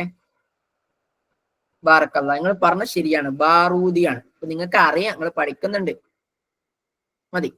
ഇനി ഇദ്ദേഹത്തിന്റെ പുസ്തകങ്ങളിൽ വളരെ പ്രധാനപ്പെട്ട ഒരു പുസ്തകമാണ് താരീഖു ആദാബുൽ അറബ്. നമ്മൾ താരീഖുൽ അദബുൽ അറബി എന്ന പേരിൽ ഒരുപാട് പുസ്തകങ്ങളുണ്ട് കേട്ടോ. ഞാൻ ഇതിൻ്റെ അകത്ത് കൊടുക്കണം എന്ന് കരുതിയതാണ്, പക്ഷെ അബദ്ധവശാലും മറന്നുപോയി. താരീഖു ആദാബുൽ അറബ് എന്ന പേരിൽ എന്തുണ്ട്, ഇദ്ദേഹത്തിന് ഒരു പുസ്തകമുണ്ട്. വളരെ പ്രധാനപ്പെട്ട ഒരു പുസ്തകമാണ്. മുസ്തഫ സോദിഖ് റാഫിയുടെ ഒരു പുസ്തകമാണ്. എനിക്ക് ഈ പുസ്തകം പരിചയപ്പെടുത്തുന്ന ആരാന്ന് വെച്ച് കഴിഞ്ഞാല് റെസ്റ്റ ടീച്ചറാണ്. റെസ്റ്റ ടീച്ചർ നെറ്റ് പരീക്ഷയ്ക്ക് ഞാൻ റെസ്റ്റ ടീച്ചറൊക്കെ ഒരുമിച്ച് വർക്ക്ഔട്ട് ചെയ്തിരുന്നു. അപ്പൊ ടീച്ചറിന്റെ അടുത്ത് ആരോ ഒരാളെ കുറിച്ച് പഠിക്കാൻ വേണ്ടിയിട്ട് ഓർത്ത സമയത്ത് റെസ്റ്റ ടീച്ചറിനോട് നീ മുസ്തഫ സോദിഖ് റാഫിയുടെ താരീഖ് അദാബുൽ അറബ് എന്നുള്ള പുസ്തകം നോക്കുന്നു. അപ്പൊ ഞാൻ ചോദിച്ചു, ഇങ്ങനെ ഒരു സാധനമൊക്കെ ഉണ്ടോ? ഉണ്ട്, നിനക്കറിയാത്ത പലതും ഇവിടെ ഉണ്ടടാന്ന് പറഞ്ഞു. അങ്ങനെ വായിച്ചിട്ടുള്ള ഒരു പുസ്തകമാണ് താരീഖ് അദാബുൽ അറബ് എന്ന് പറഞ്ഞൊരു പുസ്തകം. അതുപോലെ അലസഫൂദ് എന്ന് പറയുന്ന ഒരു മജ്മുഅത്തുൻ മക്കാലാത്തുൻ നഖ്ദിയുണ്ട്. നിരൂപണ മക്കാലകളുടെ ഒരു ഒരു ശേഖരണമാണ് സഫൂദ് എന്ന് പറയുന്നത്. അത് അബ്ബാസ് മഹമ്മൂദ് അൽ അക്കാദ് എന്ന് പറയുന്ന വ്യക്തിയുടെ ആറാവുകൾക്ക് വിരുദ്ധമായി കൊണ്ട് അദ്ദേഹം രചിച്ചിട്ടുള്ള ഒരു പുസ്തകമാണ്. അതുപോലെ തന്നെ വഹിയുൽ കലം, അത് മജ്മുഅ മക്കാലാത്താണ്. അതുപോലെ തന്നെ തഹ്തറായത്തുൽ ഖുർആൻ. തഹ്തറായത്തുൽ ഖുർആൻ എന്ന് പറയുന്നത് ത്വാഉസൈന്റെ പുസ്തകത്തിന് റദ്ദ് ചെയ്തുകൊണ്ട് എഴുതിയതാണ്. ഫി ഷിറുൽ ജാഹിലി. നമ്മുടെ കേരള യൂണിവേഴ്സിറ്റിയിലെ അറബി ഡിപ്പാർട്ട്മെന്റ് HOD ഷംനാസാറിന്റെ റിസാലത്തു ദക്തൂറ ഈ വിഷയത്തിലാണ്. തഹ്തറായത്തുൽ ഖുർആനും ത്വാഉസൈനും തമ്മിലുള്ള മുക്കാറനയാണ് സാർ നടത്തിയിട്ടുള്ളത്. നല്ല രസമുള്ള ഒരു ബഹ്സാണ്. അത് വായിക്കാൻ കിട്ടുന്നവരൊക്കെ ഒന്ന് വായിച്ചു നോക്കണം കേട്ടോ. നല്ല രസമാണ്. സാറിന്റെ ഉപയോഗിച്ചിട്ടുള്ള മൻഹജും അതുപോലെ തന്നെ ആ വിഷയങ്ങളൊക്കെ സാർ നന്നായിട്ട് പറയുന്നുണ്ട്. അതുപോലെ തന്നെ ഇജാസുൽ ഖുർആനി വൽ ബലാഅത്തുൻ നബവിയ്യ, അതുപോലെ തന്നെ ഔറാഖുൽ വർദ്, അത് ഹുബ്ബ് വൽ ജമാൽ എന്ന വിഷയത്തിൽ അദ്ദേഹം രചിച്ചിട്ടുള്ള ഒരു പുസ്തകമാണ്. മുമ്പ് പരീക്ഷയ്ക്ക് ചോദിച്ചതാണ് ഈ ഔറാഖുൽ വർദിന്റെ മൗദു എന്തെന്നുള്ളത്. ഹദീസുൽ ഖമർ, അതുപോലെ തന്നെ റിസാലത്തുൽ അഹ്സാൻ. ഓക്കെ, ഇതൊക്കെ അദ്ദേഹത്തിന്റെ പ്രധാനപ്പെട്ട പുസ്തകങ്ങളാണ്. ഇൻഷാ അല്ലാഹ് ഇതിന്റെ ഒരു ചെറിയൊരു കവിതാ ശകലം നമ്മൾ പിന്നീട് റെസ്റ്റ് ടീച്ചർ ഗ്രൂപ്പിൽ ഇടും കേട്ടോ. ഞാനിത് ഇന്നലെ റെസ്റ്റ് ടീച്ചറിനോട് ചോദിച്ചിരുന്നു, ടീച്ചറെ ഇതിന്റെ നമ്മളൊരു പാട്ടുണ്ടാക്കിയിട്ടുണ്ട്, എന്താ കേട്ടോ നമുക്ക് ഗ്രൂപ്പിൽ ഇടേക്കാളാം, ഇത് ധൈര്യമായിട്ട് ഇരിക്കണമെന്ന് പറഞ്ഞിട്ടുണ്ട്. അപ്പൊ അടുത്തത് സയ്യിദ് കുത്തുബാണ്. സയ്യിദ് കുത്തുബ് എന്നുള്ളത് സയ്യിദ് കുത്തുബ് ഇബ്രാഹിം ഷാദുലി എന്നാണ് അദ്ദേഹത്തിന്റെ പേര്. അദ്ദേഹം അദീബ്, സാഹിത്യകാരനാണ്, എഴുത്തുകാരനാണ്. മുനവ്വിറുൽ ഇസ്ലാമി അൽ മിസ്രി എന്നാണ്. അദ്ദേഹം ഇഖ്വാനുൽ മുസ്ലിമീൻ എന്ന് പറയുന്ന മജല്ലയുടെ റഈസു തഹ്രീറാണ്. അഥവാ പ്രധാനപ്പെട്ട എഡിറ്റർ ആയിരുന്നു എന്നുള്ളതാണ്. ഇദ്ദേഹത്തെ പറ്റി അബുൽ ഹസൻ അലി അൻ നദ്വി പറഞ്ഞിട്ടുള്ള വളരെ പ്രധാനപ്പെട്ട ഒരു കോട്ട് ഉണ്ട്. ഇത് മുമ്പ് പരീക്ഷയ്ക്ക് ചോദിച്ചതാണ് കേട്ടോ. അൻജഹു കാത്തിബ് ഫിൽ ഖിസ്സ അൽ ഇസ്ലാമിയ, ഇസ്ലാമിക കിസ്സകളിൽ അഥവാ ഇസ്ലാമിക കഥകളിലുള്ള വളരെ വിജയിച്ചിട്ടുള്ള ഒരു എഴുത്തുകാരനാണ് ഇദ്ദേഹം. മാത്രമല്ല അത് എന്നിട്ട് പറഞ്ഞു വെക്കുന്നുണ്ട്, അബുൽ ഹസൻ അലി നദ്വി പറയുന്നുണ്ട്, അബുൽ ഹസനി കുറിച്ചിട്ട് സയ്യിദ് കുത്തുബ് പറഞ്ഞ വാക്കാണ് കേട്ടോ. ലൈസ ഫിൽ ഹിന്ദ്, ഇന്ത്യയിൽ മാത്രമല്ല, ബൽ ഫിൽ ആലമിൽ ഇസ്ലാമി, ഇസ്ലാമിക ലോകത്തെമ്മാനും. പക്ഷെ ജംഷ സാർ ക്ലാസ്സിൽ പറയാൻ ചാൻസ് ഇല്ലാത്തൊരു പോയിന്റാണ്. അപ്പോ സയ്യിദ് കുത്തുബിനെ പറ്റിയിട്ട് സയ്യിദ് കുത്തുബ് എന്താണ് അബുൽ ഹസൻ അലി നദ്വിയെ പറ്റി പറയാണ്. അഞ്ച് കാത്തിമും ഫിൽ ഖിസ്സത്തുൽ ഇസ്ലാമി, ഇസ്ലാമിക എഴുത്തുകളില് കഥകളില് ഈ അബുൽ ഹസൻ അലി നദ്വി എന്ന് പറയുന്ന വ്യക്തി വളരെ പ്രമുഖനായ ഒരു വ്യക്തിയാണ്. ഇന്ത്യയിൽ മാത്രമല്ല ഇസ്ലാമിക ലോകത്തെങ്ങാനും. കാരണം അബുൽ ഹസൻ അലി നദ്വിക്ക് അത്രയേറെ പുസ്തകങ്ങളുണ്ട്, നിങ്ങൾ നോക്കിയാൽ മനസ്സിലാവും. അപ്പോ ആ പുസ്തകങ്ങളിൽ വെച്ചിട്ടാണ് അദ്ദേഹം ഇങ്ങനെ പറഞ്ഞിട്ടുള്ളത്. സയ്യിദ് കുത്തുബിന്റെ കോട്ടുകളാണ്. ഇതിന്റെ പ്രധാന പുസ്തകങ്ങൾ മാലിമു ഫി തുർക്ക്, ഫി ദിലാൽ ഖുർആൻ, ഇജാസുൽ ഖുർആൻ, തിഫ്രീ മിനൽ ഖറിയ, ജാഹിലിയത്തു ഖർനുൽ ഇശ്രീൻ. അടുത്തത് റഷീദ് റിളയാണ്. റഷീദ് റിള ഹുവ മുഫസ്സിറുൻ വസുഹഫിയുൻ, അദ്ദേഹം ഒരു മുഫസ്സിറാണ്, ഖുർആനിക വ്യാഖ്യാതാവാണ്, ജേർണലിസ്റ്റ് ആണ്, എഴുത്തുകാരനാണ്, ഇസ്ലാമിക പണ്ഡിതനാണ്. അദ്ദേഹം ജനിക്കുന്നത് ലബനോണിലെ കലമൂണിലാണ്, കെയ്റോയിലാണ് മരണപ്പെടുന്നത്. മുഹമ്മദ് അബ്ദയുടെ സ്റ്റുഡന്റ് ആണ് ഇദ്ദേഹം. നമ്മൾ ഈ മുഹമ്മദ് അബ്ദയുടെ സ്റ്റുഡന്റ് ആണെന്ന് പറഞ്ഞില്ലേ, മുഹമ്മദ് അബ്ദയുടെ സ്റ്റുഡന്റ്. മുഹമ്മദ് അബ്ദ ഏതാ പബ്ലിഷ് ചെയ്തിരുന്നത്? മുഹമ്മദ് അബ്ദ ഏതാ പബ്ലിഷ് ചെയ്തിരുന്നത്? ജമാലുദ്ദീൻ അഫ്ഗാനി കൂടെ ചേർന്നുകൊണ്ട് ഉർവത്തുൽ ഉസ്കയാണ്. ഓക്കെ, അപ്പൊ ഉർവത്തുൽ ഉസ്കയുടെ അതേ മാതൃക പിന്തുടർന്നുകൊണ്ട് അൽ മനാർ എന്ന് പറയുന്ന ഒരു മാഗസീൻ എന്ത് ചെയ്യുന്നുണ്ട്, റഷീദ് റിള പബ്ലിഷ് ചെയ്യുന്നുണ്ട്. അതേ പേരിൽ അൽ മനാർ എന്ന പേരിൽ ഒരു തഫ്സീർ കൂടി രചിക്കുന്നുണ്ട്. സൂറത്ത് നിസാ മുതൽ സൂറത്ത് യൂസുഫ് വരെയുള്ള ഒരു തഫ്സീറാണ് തഫ്സീറുൽ മനാർ ഉള്ളത്. വളരെ പ്രധാനപ്പെട്ട തഫ്സീറാണ്, എക്സാമിന് ചോദിച്ചിട്ടുണ്ട്. അടുത്തത് സൊലാഹ് ലബിക്കിയാണ്. സൊലാഹ് ലബിക്കി എന്ന് പറയുന്ന ഒരു ലബനാനി സാഹിത്യകാരാണ് സൊലാഹ് ലബിക്കി. അദ്ദേഹമാണ് ആദ്യമായിട്ട് അഷീറുൽ അറബി അൽ ഹദീസ് എന്ന പേരിൽ ഒരു പേര് വിളിച്ചിട്ടുള്ളത്. അഷീറുൽ അറബി അൽ ഹദീസ് എന്ന പേരിൽ അറബി കവികളെ പേര് വിളിച്ചത് ആരാണ്? ഇദ്ദേഹമായിരുന്നു. അഹദ് റുവാദി ഹർക്കത്ത് തജ്ദീദ് ഫി ഷിൽ അറബി, അറബ് കവിതയിലുള്ള നവോത്ഥാന പ്രസ്ഥാനങ്ങളിലെ വളരെ പ്രധാനപ്പെട്ട റായിദുമാരിൽ ഒരാളാണ് ആര്? സൊലാഹ് ലബിക്കി. ഇദ്ദേഹം അൽ ബഷീർ എന്ന് പറയുന്ന പത്രത്തില് ഇദ്ദേഹം ഒരുപാട് ലേഖനങ്ങൾ എഴുതിയിട്ടുണ്ടായിരുന്നു. അദ്ദേഹം അതിനു വേണ്ടി തിരഞ്ഞെടുത്ത പേര് ദർവേഷ് എന്ന പേരിലാണ്. അതുപോലെ തന്നെ അൽ അമൽ എന്ന് പറയുന്ന പത്രത്തിലും ഇദ്ദേഹം എന്ത് ചെയ്യുന്നുണ്ട്, ഒരുപാട് എഴുതുന്നുണ്ട്. കഴിഞ്ഞ 2018 HSSCക്ക് ചോദിച്ചൊരു ചോദ്യമാണ് അർജൂഹത്തുൽ ഖമർ എന്ന് പറയുന്ന ആരുടെ പുസ്തകമാണ് എന്നുള്ളത്. അത് സൊലാഹ് ലബിക്കിയുടെ പുസ്തകമാണ്. അതുപോലെ മവാഇദ്, സഅം, ഖുർബ, ഹുനൈൻ തുടങ്ങിയവയൊക്കെ ഇദ്ദേഹത്തിന്റെ കവിതകളാണ്. ഇദ്ദേഹത്തിന്റെ ഗദ്യ സാഹിത്യ ശൃംഖലയിൽ പെടുന്ന പുസ്തകങ്ങളാണ് മിൻ അഅ്മാൽ ജബൽ, അതുപോലെ ലബ്നാൻ ഷായിർ, തയ്യാറാത്തുൽ അദബിയ അൽ ഹദീസ ഫി ലബ്നാൻ തുടങ്ങിയിട്ടുള്ള പുസ്തകങ്ങളൊക്കെ ഇദ്ദേഹത്തിന്റെ പ്രധാനപ്പെട്ട ഗദ്യ സാഹിത്യ ഇനങ്ങളിൽപ്പെട്ട പുസ്തകങ്ങളാണ്. അടുത്തൊരു വ്യക്തിയാണ് അഹമ്മദ് ഹസൻ സയ്യാത്ത്. അഹമ്മദ് ഹസൻ സയ്യാത്തിനെ കുറിച്ച് നിങ്ങൾ പഠിക്കേണ്ട 2 പോയിന്റേ ഉള്ളൂ. താരിഖുൽ അദബുൽ അറബി എന്ന പുസ്തകവും മജല്ലത്തുൽ റിസാല, ഇത് രണ്ടും പഠിച്ചാൽ തന്നെ അഹമ്മദ് ഹസൻ സയ്യാത്ത് ഫിനിഷായി. അതേമാതിരി ഈജിപ്ഷ്യൻ സാഹിത്യകാരനാണ് അഹമ്മദ് ഹസൻ സയ്യാത്ത്. അദ്ദേഹം 13ാമത്തെ വയസ്സിൽ അദ്ദേഹം എന്ത് ചെയ്യുന്നുണ്ട്, അസ്ഹർ യൂണിവേഴ്സിറ്റിയിൽ പഠിക്കുന്നുണ്ട്. 13ാമത്തെ വയസ്സിലാണ് അസ്ഹർ യൂണിവേഴ്സിറ്റിയിൽ അദ്ദേഹം പഠിക്കുന്നത്. മാത്രമല്ല അദ്ദേഹമാണ് താരിഖുൽ അദബുൽ അറബിയും മജല്ലത്തുൽ റിസാലയൊക്കെ പബ്ലിഷ് ചെയ്യുന്നത്. ഇനി കുറച്ച് ചോദ്യങ്ങളിലേക്ക് വരാം. മൻ അല്ലഫ കിതാബു ലാ തഹസൻ. ലാ തഹസൻ എന്ന് പറയുന്ന പുസ്തകം രചിച്ചത് ആരാണ്? Muhammad al Arifi, Abdurrahman Sudais, Aidul Qarni, Salih bin Abdullah.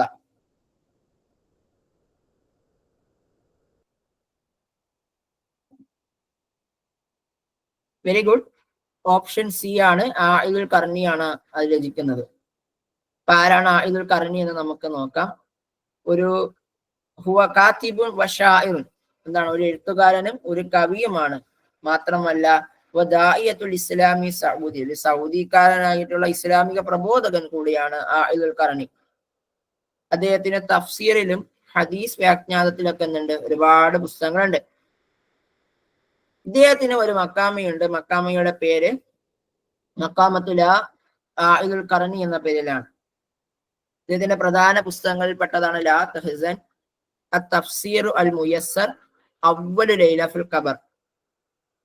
അതായത് ഈ ആയിദുൽ ഖർണി എന്ന വ്യക്തി ഒരു ദിവസം എന്ത് ചെയ്തെന്ന് അറിയാം, ഇങ്ങനെ ഖുർആൻ വായിച്ചുകൊണ്ടിരിക്കാം.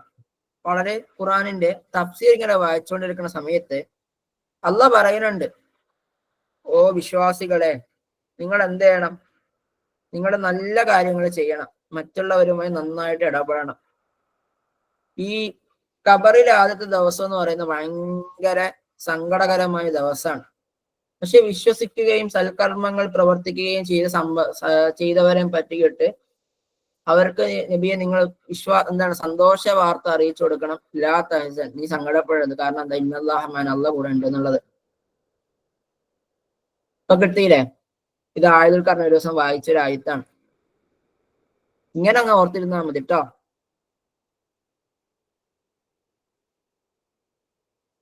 ഇനി ഒരു ചോദ്യമാണ്, മൻസാക്ക ദുൽമത്തുൽ ജഹ്ലി അദറക അന്ന ഇൽമു നൂർ. മൻസാക്ക ദുൽമത്തുൽ ജഹ്ലി അദറക അന്ന ഇൽമു നൂർ. ഇത് വളരെ പ്രമുഖനായിട്ടുള്ള ഒരു എഴുത്തുകാരന്റെ ഒരു കോട്ടാണ്. അദ്ദേഹം ജനിക്കുന്നത് 1996 ഇതാരുടേതാണ്?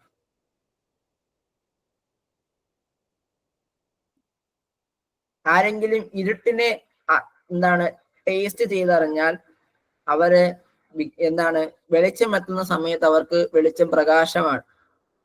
നമ്മൾ സിമ്പിളി പറയാറുണ്ട്, സങ്കടം അറിഞ്ഞവർക്ക് പുഞ്ചിരിക്കുമ്പോൾ ഭയങ്കര പുഞ്ചിരിയായിരിക്കും എന്നുള്ളത്.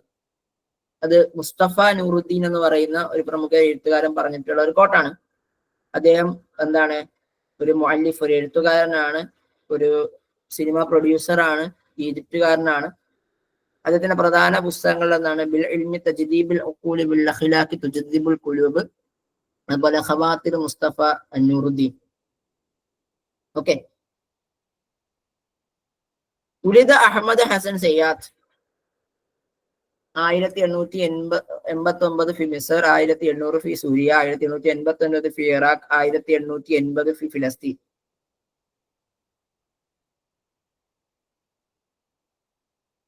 ഇവിടെ ചില ആൾക്കാർ ചിന്തിക്കുന്നത്, ഞാൻ സാറ് നേരത്തെ പറഞ്ഞല്ലോ വർഷം ഒന്നും പഠിക്കണ്ടല്ലോ എന്നുള്ളത്. വർഷം നിങ്ങൾ പഠിക്കണ്ട, ഇവിടെ നിങ്ങൾ അദ്ദേഹത്തിന്റെ സ്ഥലം മാത്രം പഠിച്ചാൽ മതി. വർഷം എന്താവട്ടെ നമ്മൾ നോക്കണ്ടല്ലോ. ഓപ്ഷനിൽ 2 പാർട്ട് ഉണ്ട്, വർഷമുണ്ട്, സ്ഥലമുണ്ട്. മിസർ അറിയാമെങ്കിൽ പിന്നെ വർഷം നമുക്ക് അപ്പത്തെ നമുക്ക് ക്വസ്റ്റ്യനിൽ നിന്ന് പഠിക്കാന്ന്. 1889 ഹസൻ സയ്യാദ് ജനിച്ചത്. അടുത്തത് അൽ കാത്തിബ അസ്സഹാഫിയ അൽ അറബിയ അല്ലദി കതബത അദീദൻ അനിൽ ഹുഖൂഖിൽ മർഅ. ഒരു എഴുത്തുകാരനാണ്, എന്താണ് ഒരു എഴുത്തുകാരിയാണ്. അതുപോലെ തന്നെ കതബത അദീദൻ മിൻ ഹുഖൂഖിൽ മർഅ, എന്താണ് ഒരുപാട് എന്ത് ചെയ്യുന്നുണ്ട്, ഹുഖൂഖിൽ മർഅ സ്ത്രീകളുടെ അവകാശത്തെ പറ്റി സംസാരിക്കുന്നുണ്ട്, യമനിലെ സ്ത്രീകളുടെ അവകാശത്തെ പറ്റി. അങ്ങനെ 2011 നോബൽ പ്രൈസും കിട്ടിയിട്ടുണ്ട്. ഇത് ആരാണ്?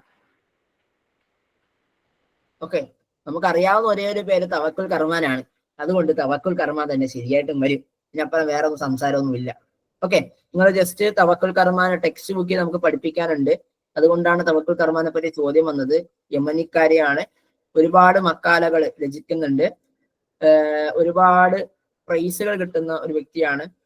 ഇവരുടെ മേഖല എന്ന് പറയുന്നത് എന്താണ്, ഹുർരിയത്ത് സഹാഫ, സ്വതന്ത്ര പത്രപ്രവർത്തനവും, അതുപോലെ തന്നെ ഹുക്കൂക്കൽ മർഅ, സ്ത്രീ സ്വാതന്ത്ര്യത്തിന് വേണ്ടിയിട്ടും വാദിച്ചിരുന്ന ഒരു വ്യക്തിയാണ് തവക്കുൽ അബ്ദുസ്സലാം കർമാൻ. 2011 സമാധാന പുരസ്കാരം കിട്ടുന്നത് ആർക്ക്? തവക്കുൽ കർമാന്. ഇനി നമ്മൾ പറഞ്ഞ ചില പ്രധാനപ്പെട്ട ജരീദകളുടെ പേരുകളാണ്. മിർആത്തുൽ അഹ്വാല് റിസ്ഖുല്ലാഹ് ഹസൂനാണ്. ജവായിബ് അഹമ്മദ് ഫാരിസു ഷദിയാക്കാണ്. ഉറുവത്തുൽ ഉസ്ക ജമാലുദ്ദീൻ അഫ്ഗാനി മുഹമ്മദ് അബ്ദയാണ്, പാരീസിലാണ്. അൽ ബയാനു വൽ ദിയാ നാസിഫുൽ യാസീജിയുടെയാണ്. അൽ മനാർ റഷീദ് ബിളയുടെയാണ്. തൻകീത്ത് വ തബ്കീത്ത് എന്നുള്ളത് അബ്ദുള്ള അൻ നദീമിന്റെയാണ്. ഓക്കെ, സയ്യാത്തിന്റെ ജനന വർഷം ഒന്നുകൂടി ഒന്ന് ചെക്ക് ചെയ്തിട്ട് ഞാൻ അറിയിക്കാം, ഇൻഷാ അല്ലാഹ് അവിടെ ഉൾപ്പെടുത്തിയേക്കാം. അപ്പോ ഇത്രയാണ് പ്രധാനപ്പെട്ട നമ്മുടെ ജരീദകളായിട്ട് നമുക്ക് പറയാനുള്ളത്. അതുപോലെ വളരെ പ്രധാനപ്പെട്ട ചില പുസ്തകങ്ങളാണ് അൽ മുർഷിദുൽ അമീൻ ലിൽ ബനാത്തി വൽ ബനി റിഫാഅത്ത് അഫ്താബി, മജ്മഉൽ ബഹ്റൈൻ നാസിഫുൽ യാസിജി, ദായിറത്തുൽ മആരിഫ് പത്രോസുൽ ബുസ്താനി, മആലിമു ഫി ത്വരീഖ് സയ്യിദ് കുത്തുബ്, ഫി ലിലാൽ ഖുർആൻ സയ്യിദ് കുത്തുബ്, തഫ്സീർ വൽ മനാർ റഷീദു തില, ലാ തഹ്സൻ ആയിദുൽ കർണി, അർജൂഹത്തുൽ ഖബർ സ്വലാഹുൽ ലബക്കി, ഖുവ്വത്തുൽ ഖുലൂബ് അബൂ ത്വാഹിറുൽ മക്കി, നഹ്ജുൽ ബലാ ഷരീഫ് ദില. ഇത്രയും കാര്യങ്ങൾ ഞാൻ ഈ പറഞ്ഞതില് നിങ്ങൾ ഇത്രയും കാര്യങ്ങൾ ബേസിക് ആയിട്ട് നിങ്ങൾ മനസ്സിലാക്കണം കേട്ടോ. ഇൻഷാ അല്ലാഹ് നോട്ടിൽ ഉണ്ടാവും. നിങ്ങൾ നിർബന്ധമായിട്ട് ഈ സാധനം മനസ്സിലാക്കണം. നിങ്ങൾക്ക് അതൊന്നും ഇപ്പം നമുക്ക് കുറെ തിരക്കുകൾ ഉണ്ടാവും, കുറെ കാര്യങ്ങൾ ഉണ്ടാവും. അത് കാര്യങ്ങൾ പഠിക്കാൻ പറ്റിയില്ലെങ്കിലും ഈ കാര്യങ്ങൾ പഠിക്കാതെ പോകരുത് കേട്ടോ. ഇൻഷാ അല്ലാഹ് ഇനി അടുത്തൊരു ചോദ്യത്തിലേക്ക് വരാം.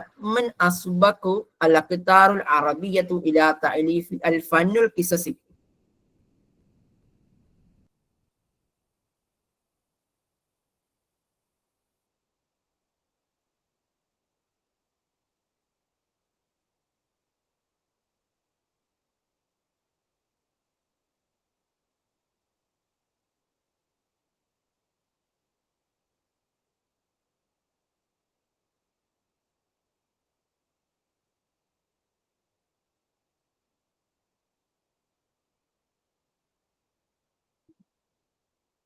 ഓക്കെ,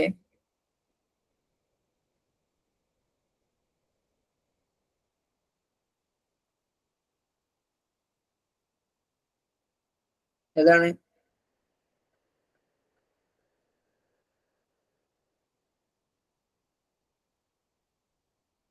മിസ്റാണ്. വളരെ പ്രധാനപ്പെട്ട ഒരു കാര്യമാണ് മിസ്റാണ്. അപ്പോ നമുക്കറിയാം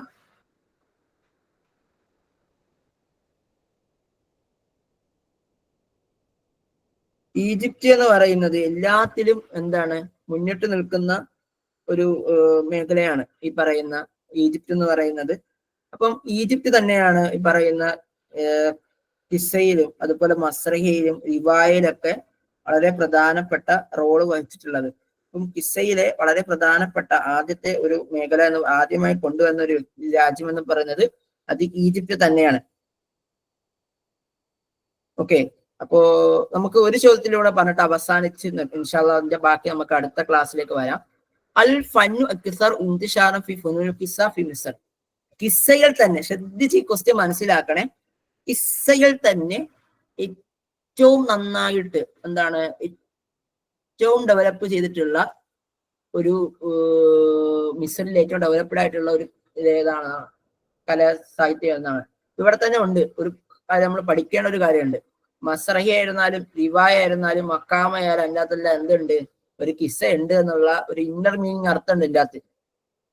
ഓക്കെ, അപ്പൊ ഇവിടെ നിങ്ങൾ ശരിയായ ഉത്തരം വരേണ്ടത് കിസ്സ കസീറ ഷോർട്ട് സ്റ്റോറികളാണ്. ഇത് നെറ്റ് പരീക്ഷയ്ക്ക് ചോദിച്ചൊരു ചോദ്യമാണ്, നിങ്ങൾ തള്ളിക്കളയരുത്. നെറ്റ് പരീക്ഷയ്ക്ക് ചോദിച്ച ചോദ്യങ്ങളൊക്കെ വരും ഇൻഷാ അല്ലാഹ്. അപ്പോ ഞാൻ ഇന്ന് ഇവിടെ തൽക്കാലത്തേക്ക് വൈൻഡപ്പ് ചെയ്യാണ്. നമുക്ക് ബാക്കി അടുത്ത ദിവസം നമുക്ക് പറയാം. കാരണം ഇപ്പൊ ഏകദേശം 1 മണിക്കൂറിലേക്ക് പോയിട്ടുണ്ട്. അപ്പോ ശുക്രൻ. നമുക്ക് ഇൻഷാ അല്ലാഹ് അടുത്തതായിട്ട് വരുന്നത് ഷോർട്ട് സ്റ്റോറി വരുന്നുണ്ട്, അതുപോലെ നോവൽ വരുന്നുണ്ട്, പിന്നെ മസ്രഹി വരുന്നുണ്ട്, മദാരിസ് നെക്കത് വരുന്നുണ്ട്, നെക്കത് വരുന്നുണ്ട്, ഒക്കെ വരുന്നുണ്ട്. അപ്പോ തൽക്കാലത്തേക്ക് വൈൻഡപ്പ് ചെയ്യാണ്. ഞാൻ പറഞ്ഞതും കേട്ടതും ഒക്കെ അല്ലാഹു തആല സ്വാലിഹായ അമലായി സ്വീകരിക്കട്ടെ. അമീൻ റബ്ബൽ ആലമീൻ. ശുക്രൻ ജസീലൻ ലി ഹുസ്നി ഇസ്തിമാഇക്കും. നിഹായത്തു ഇലൽ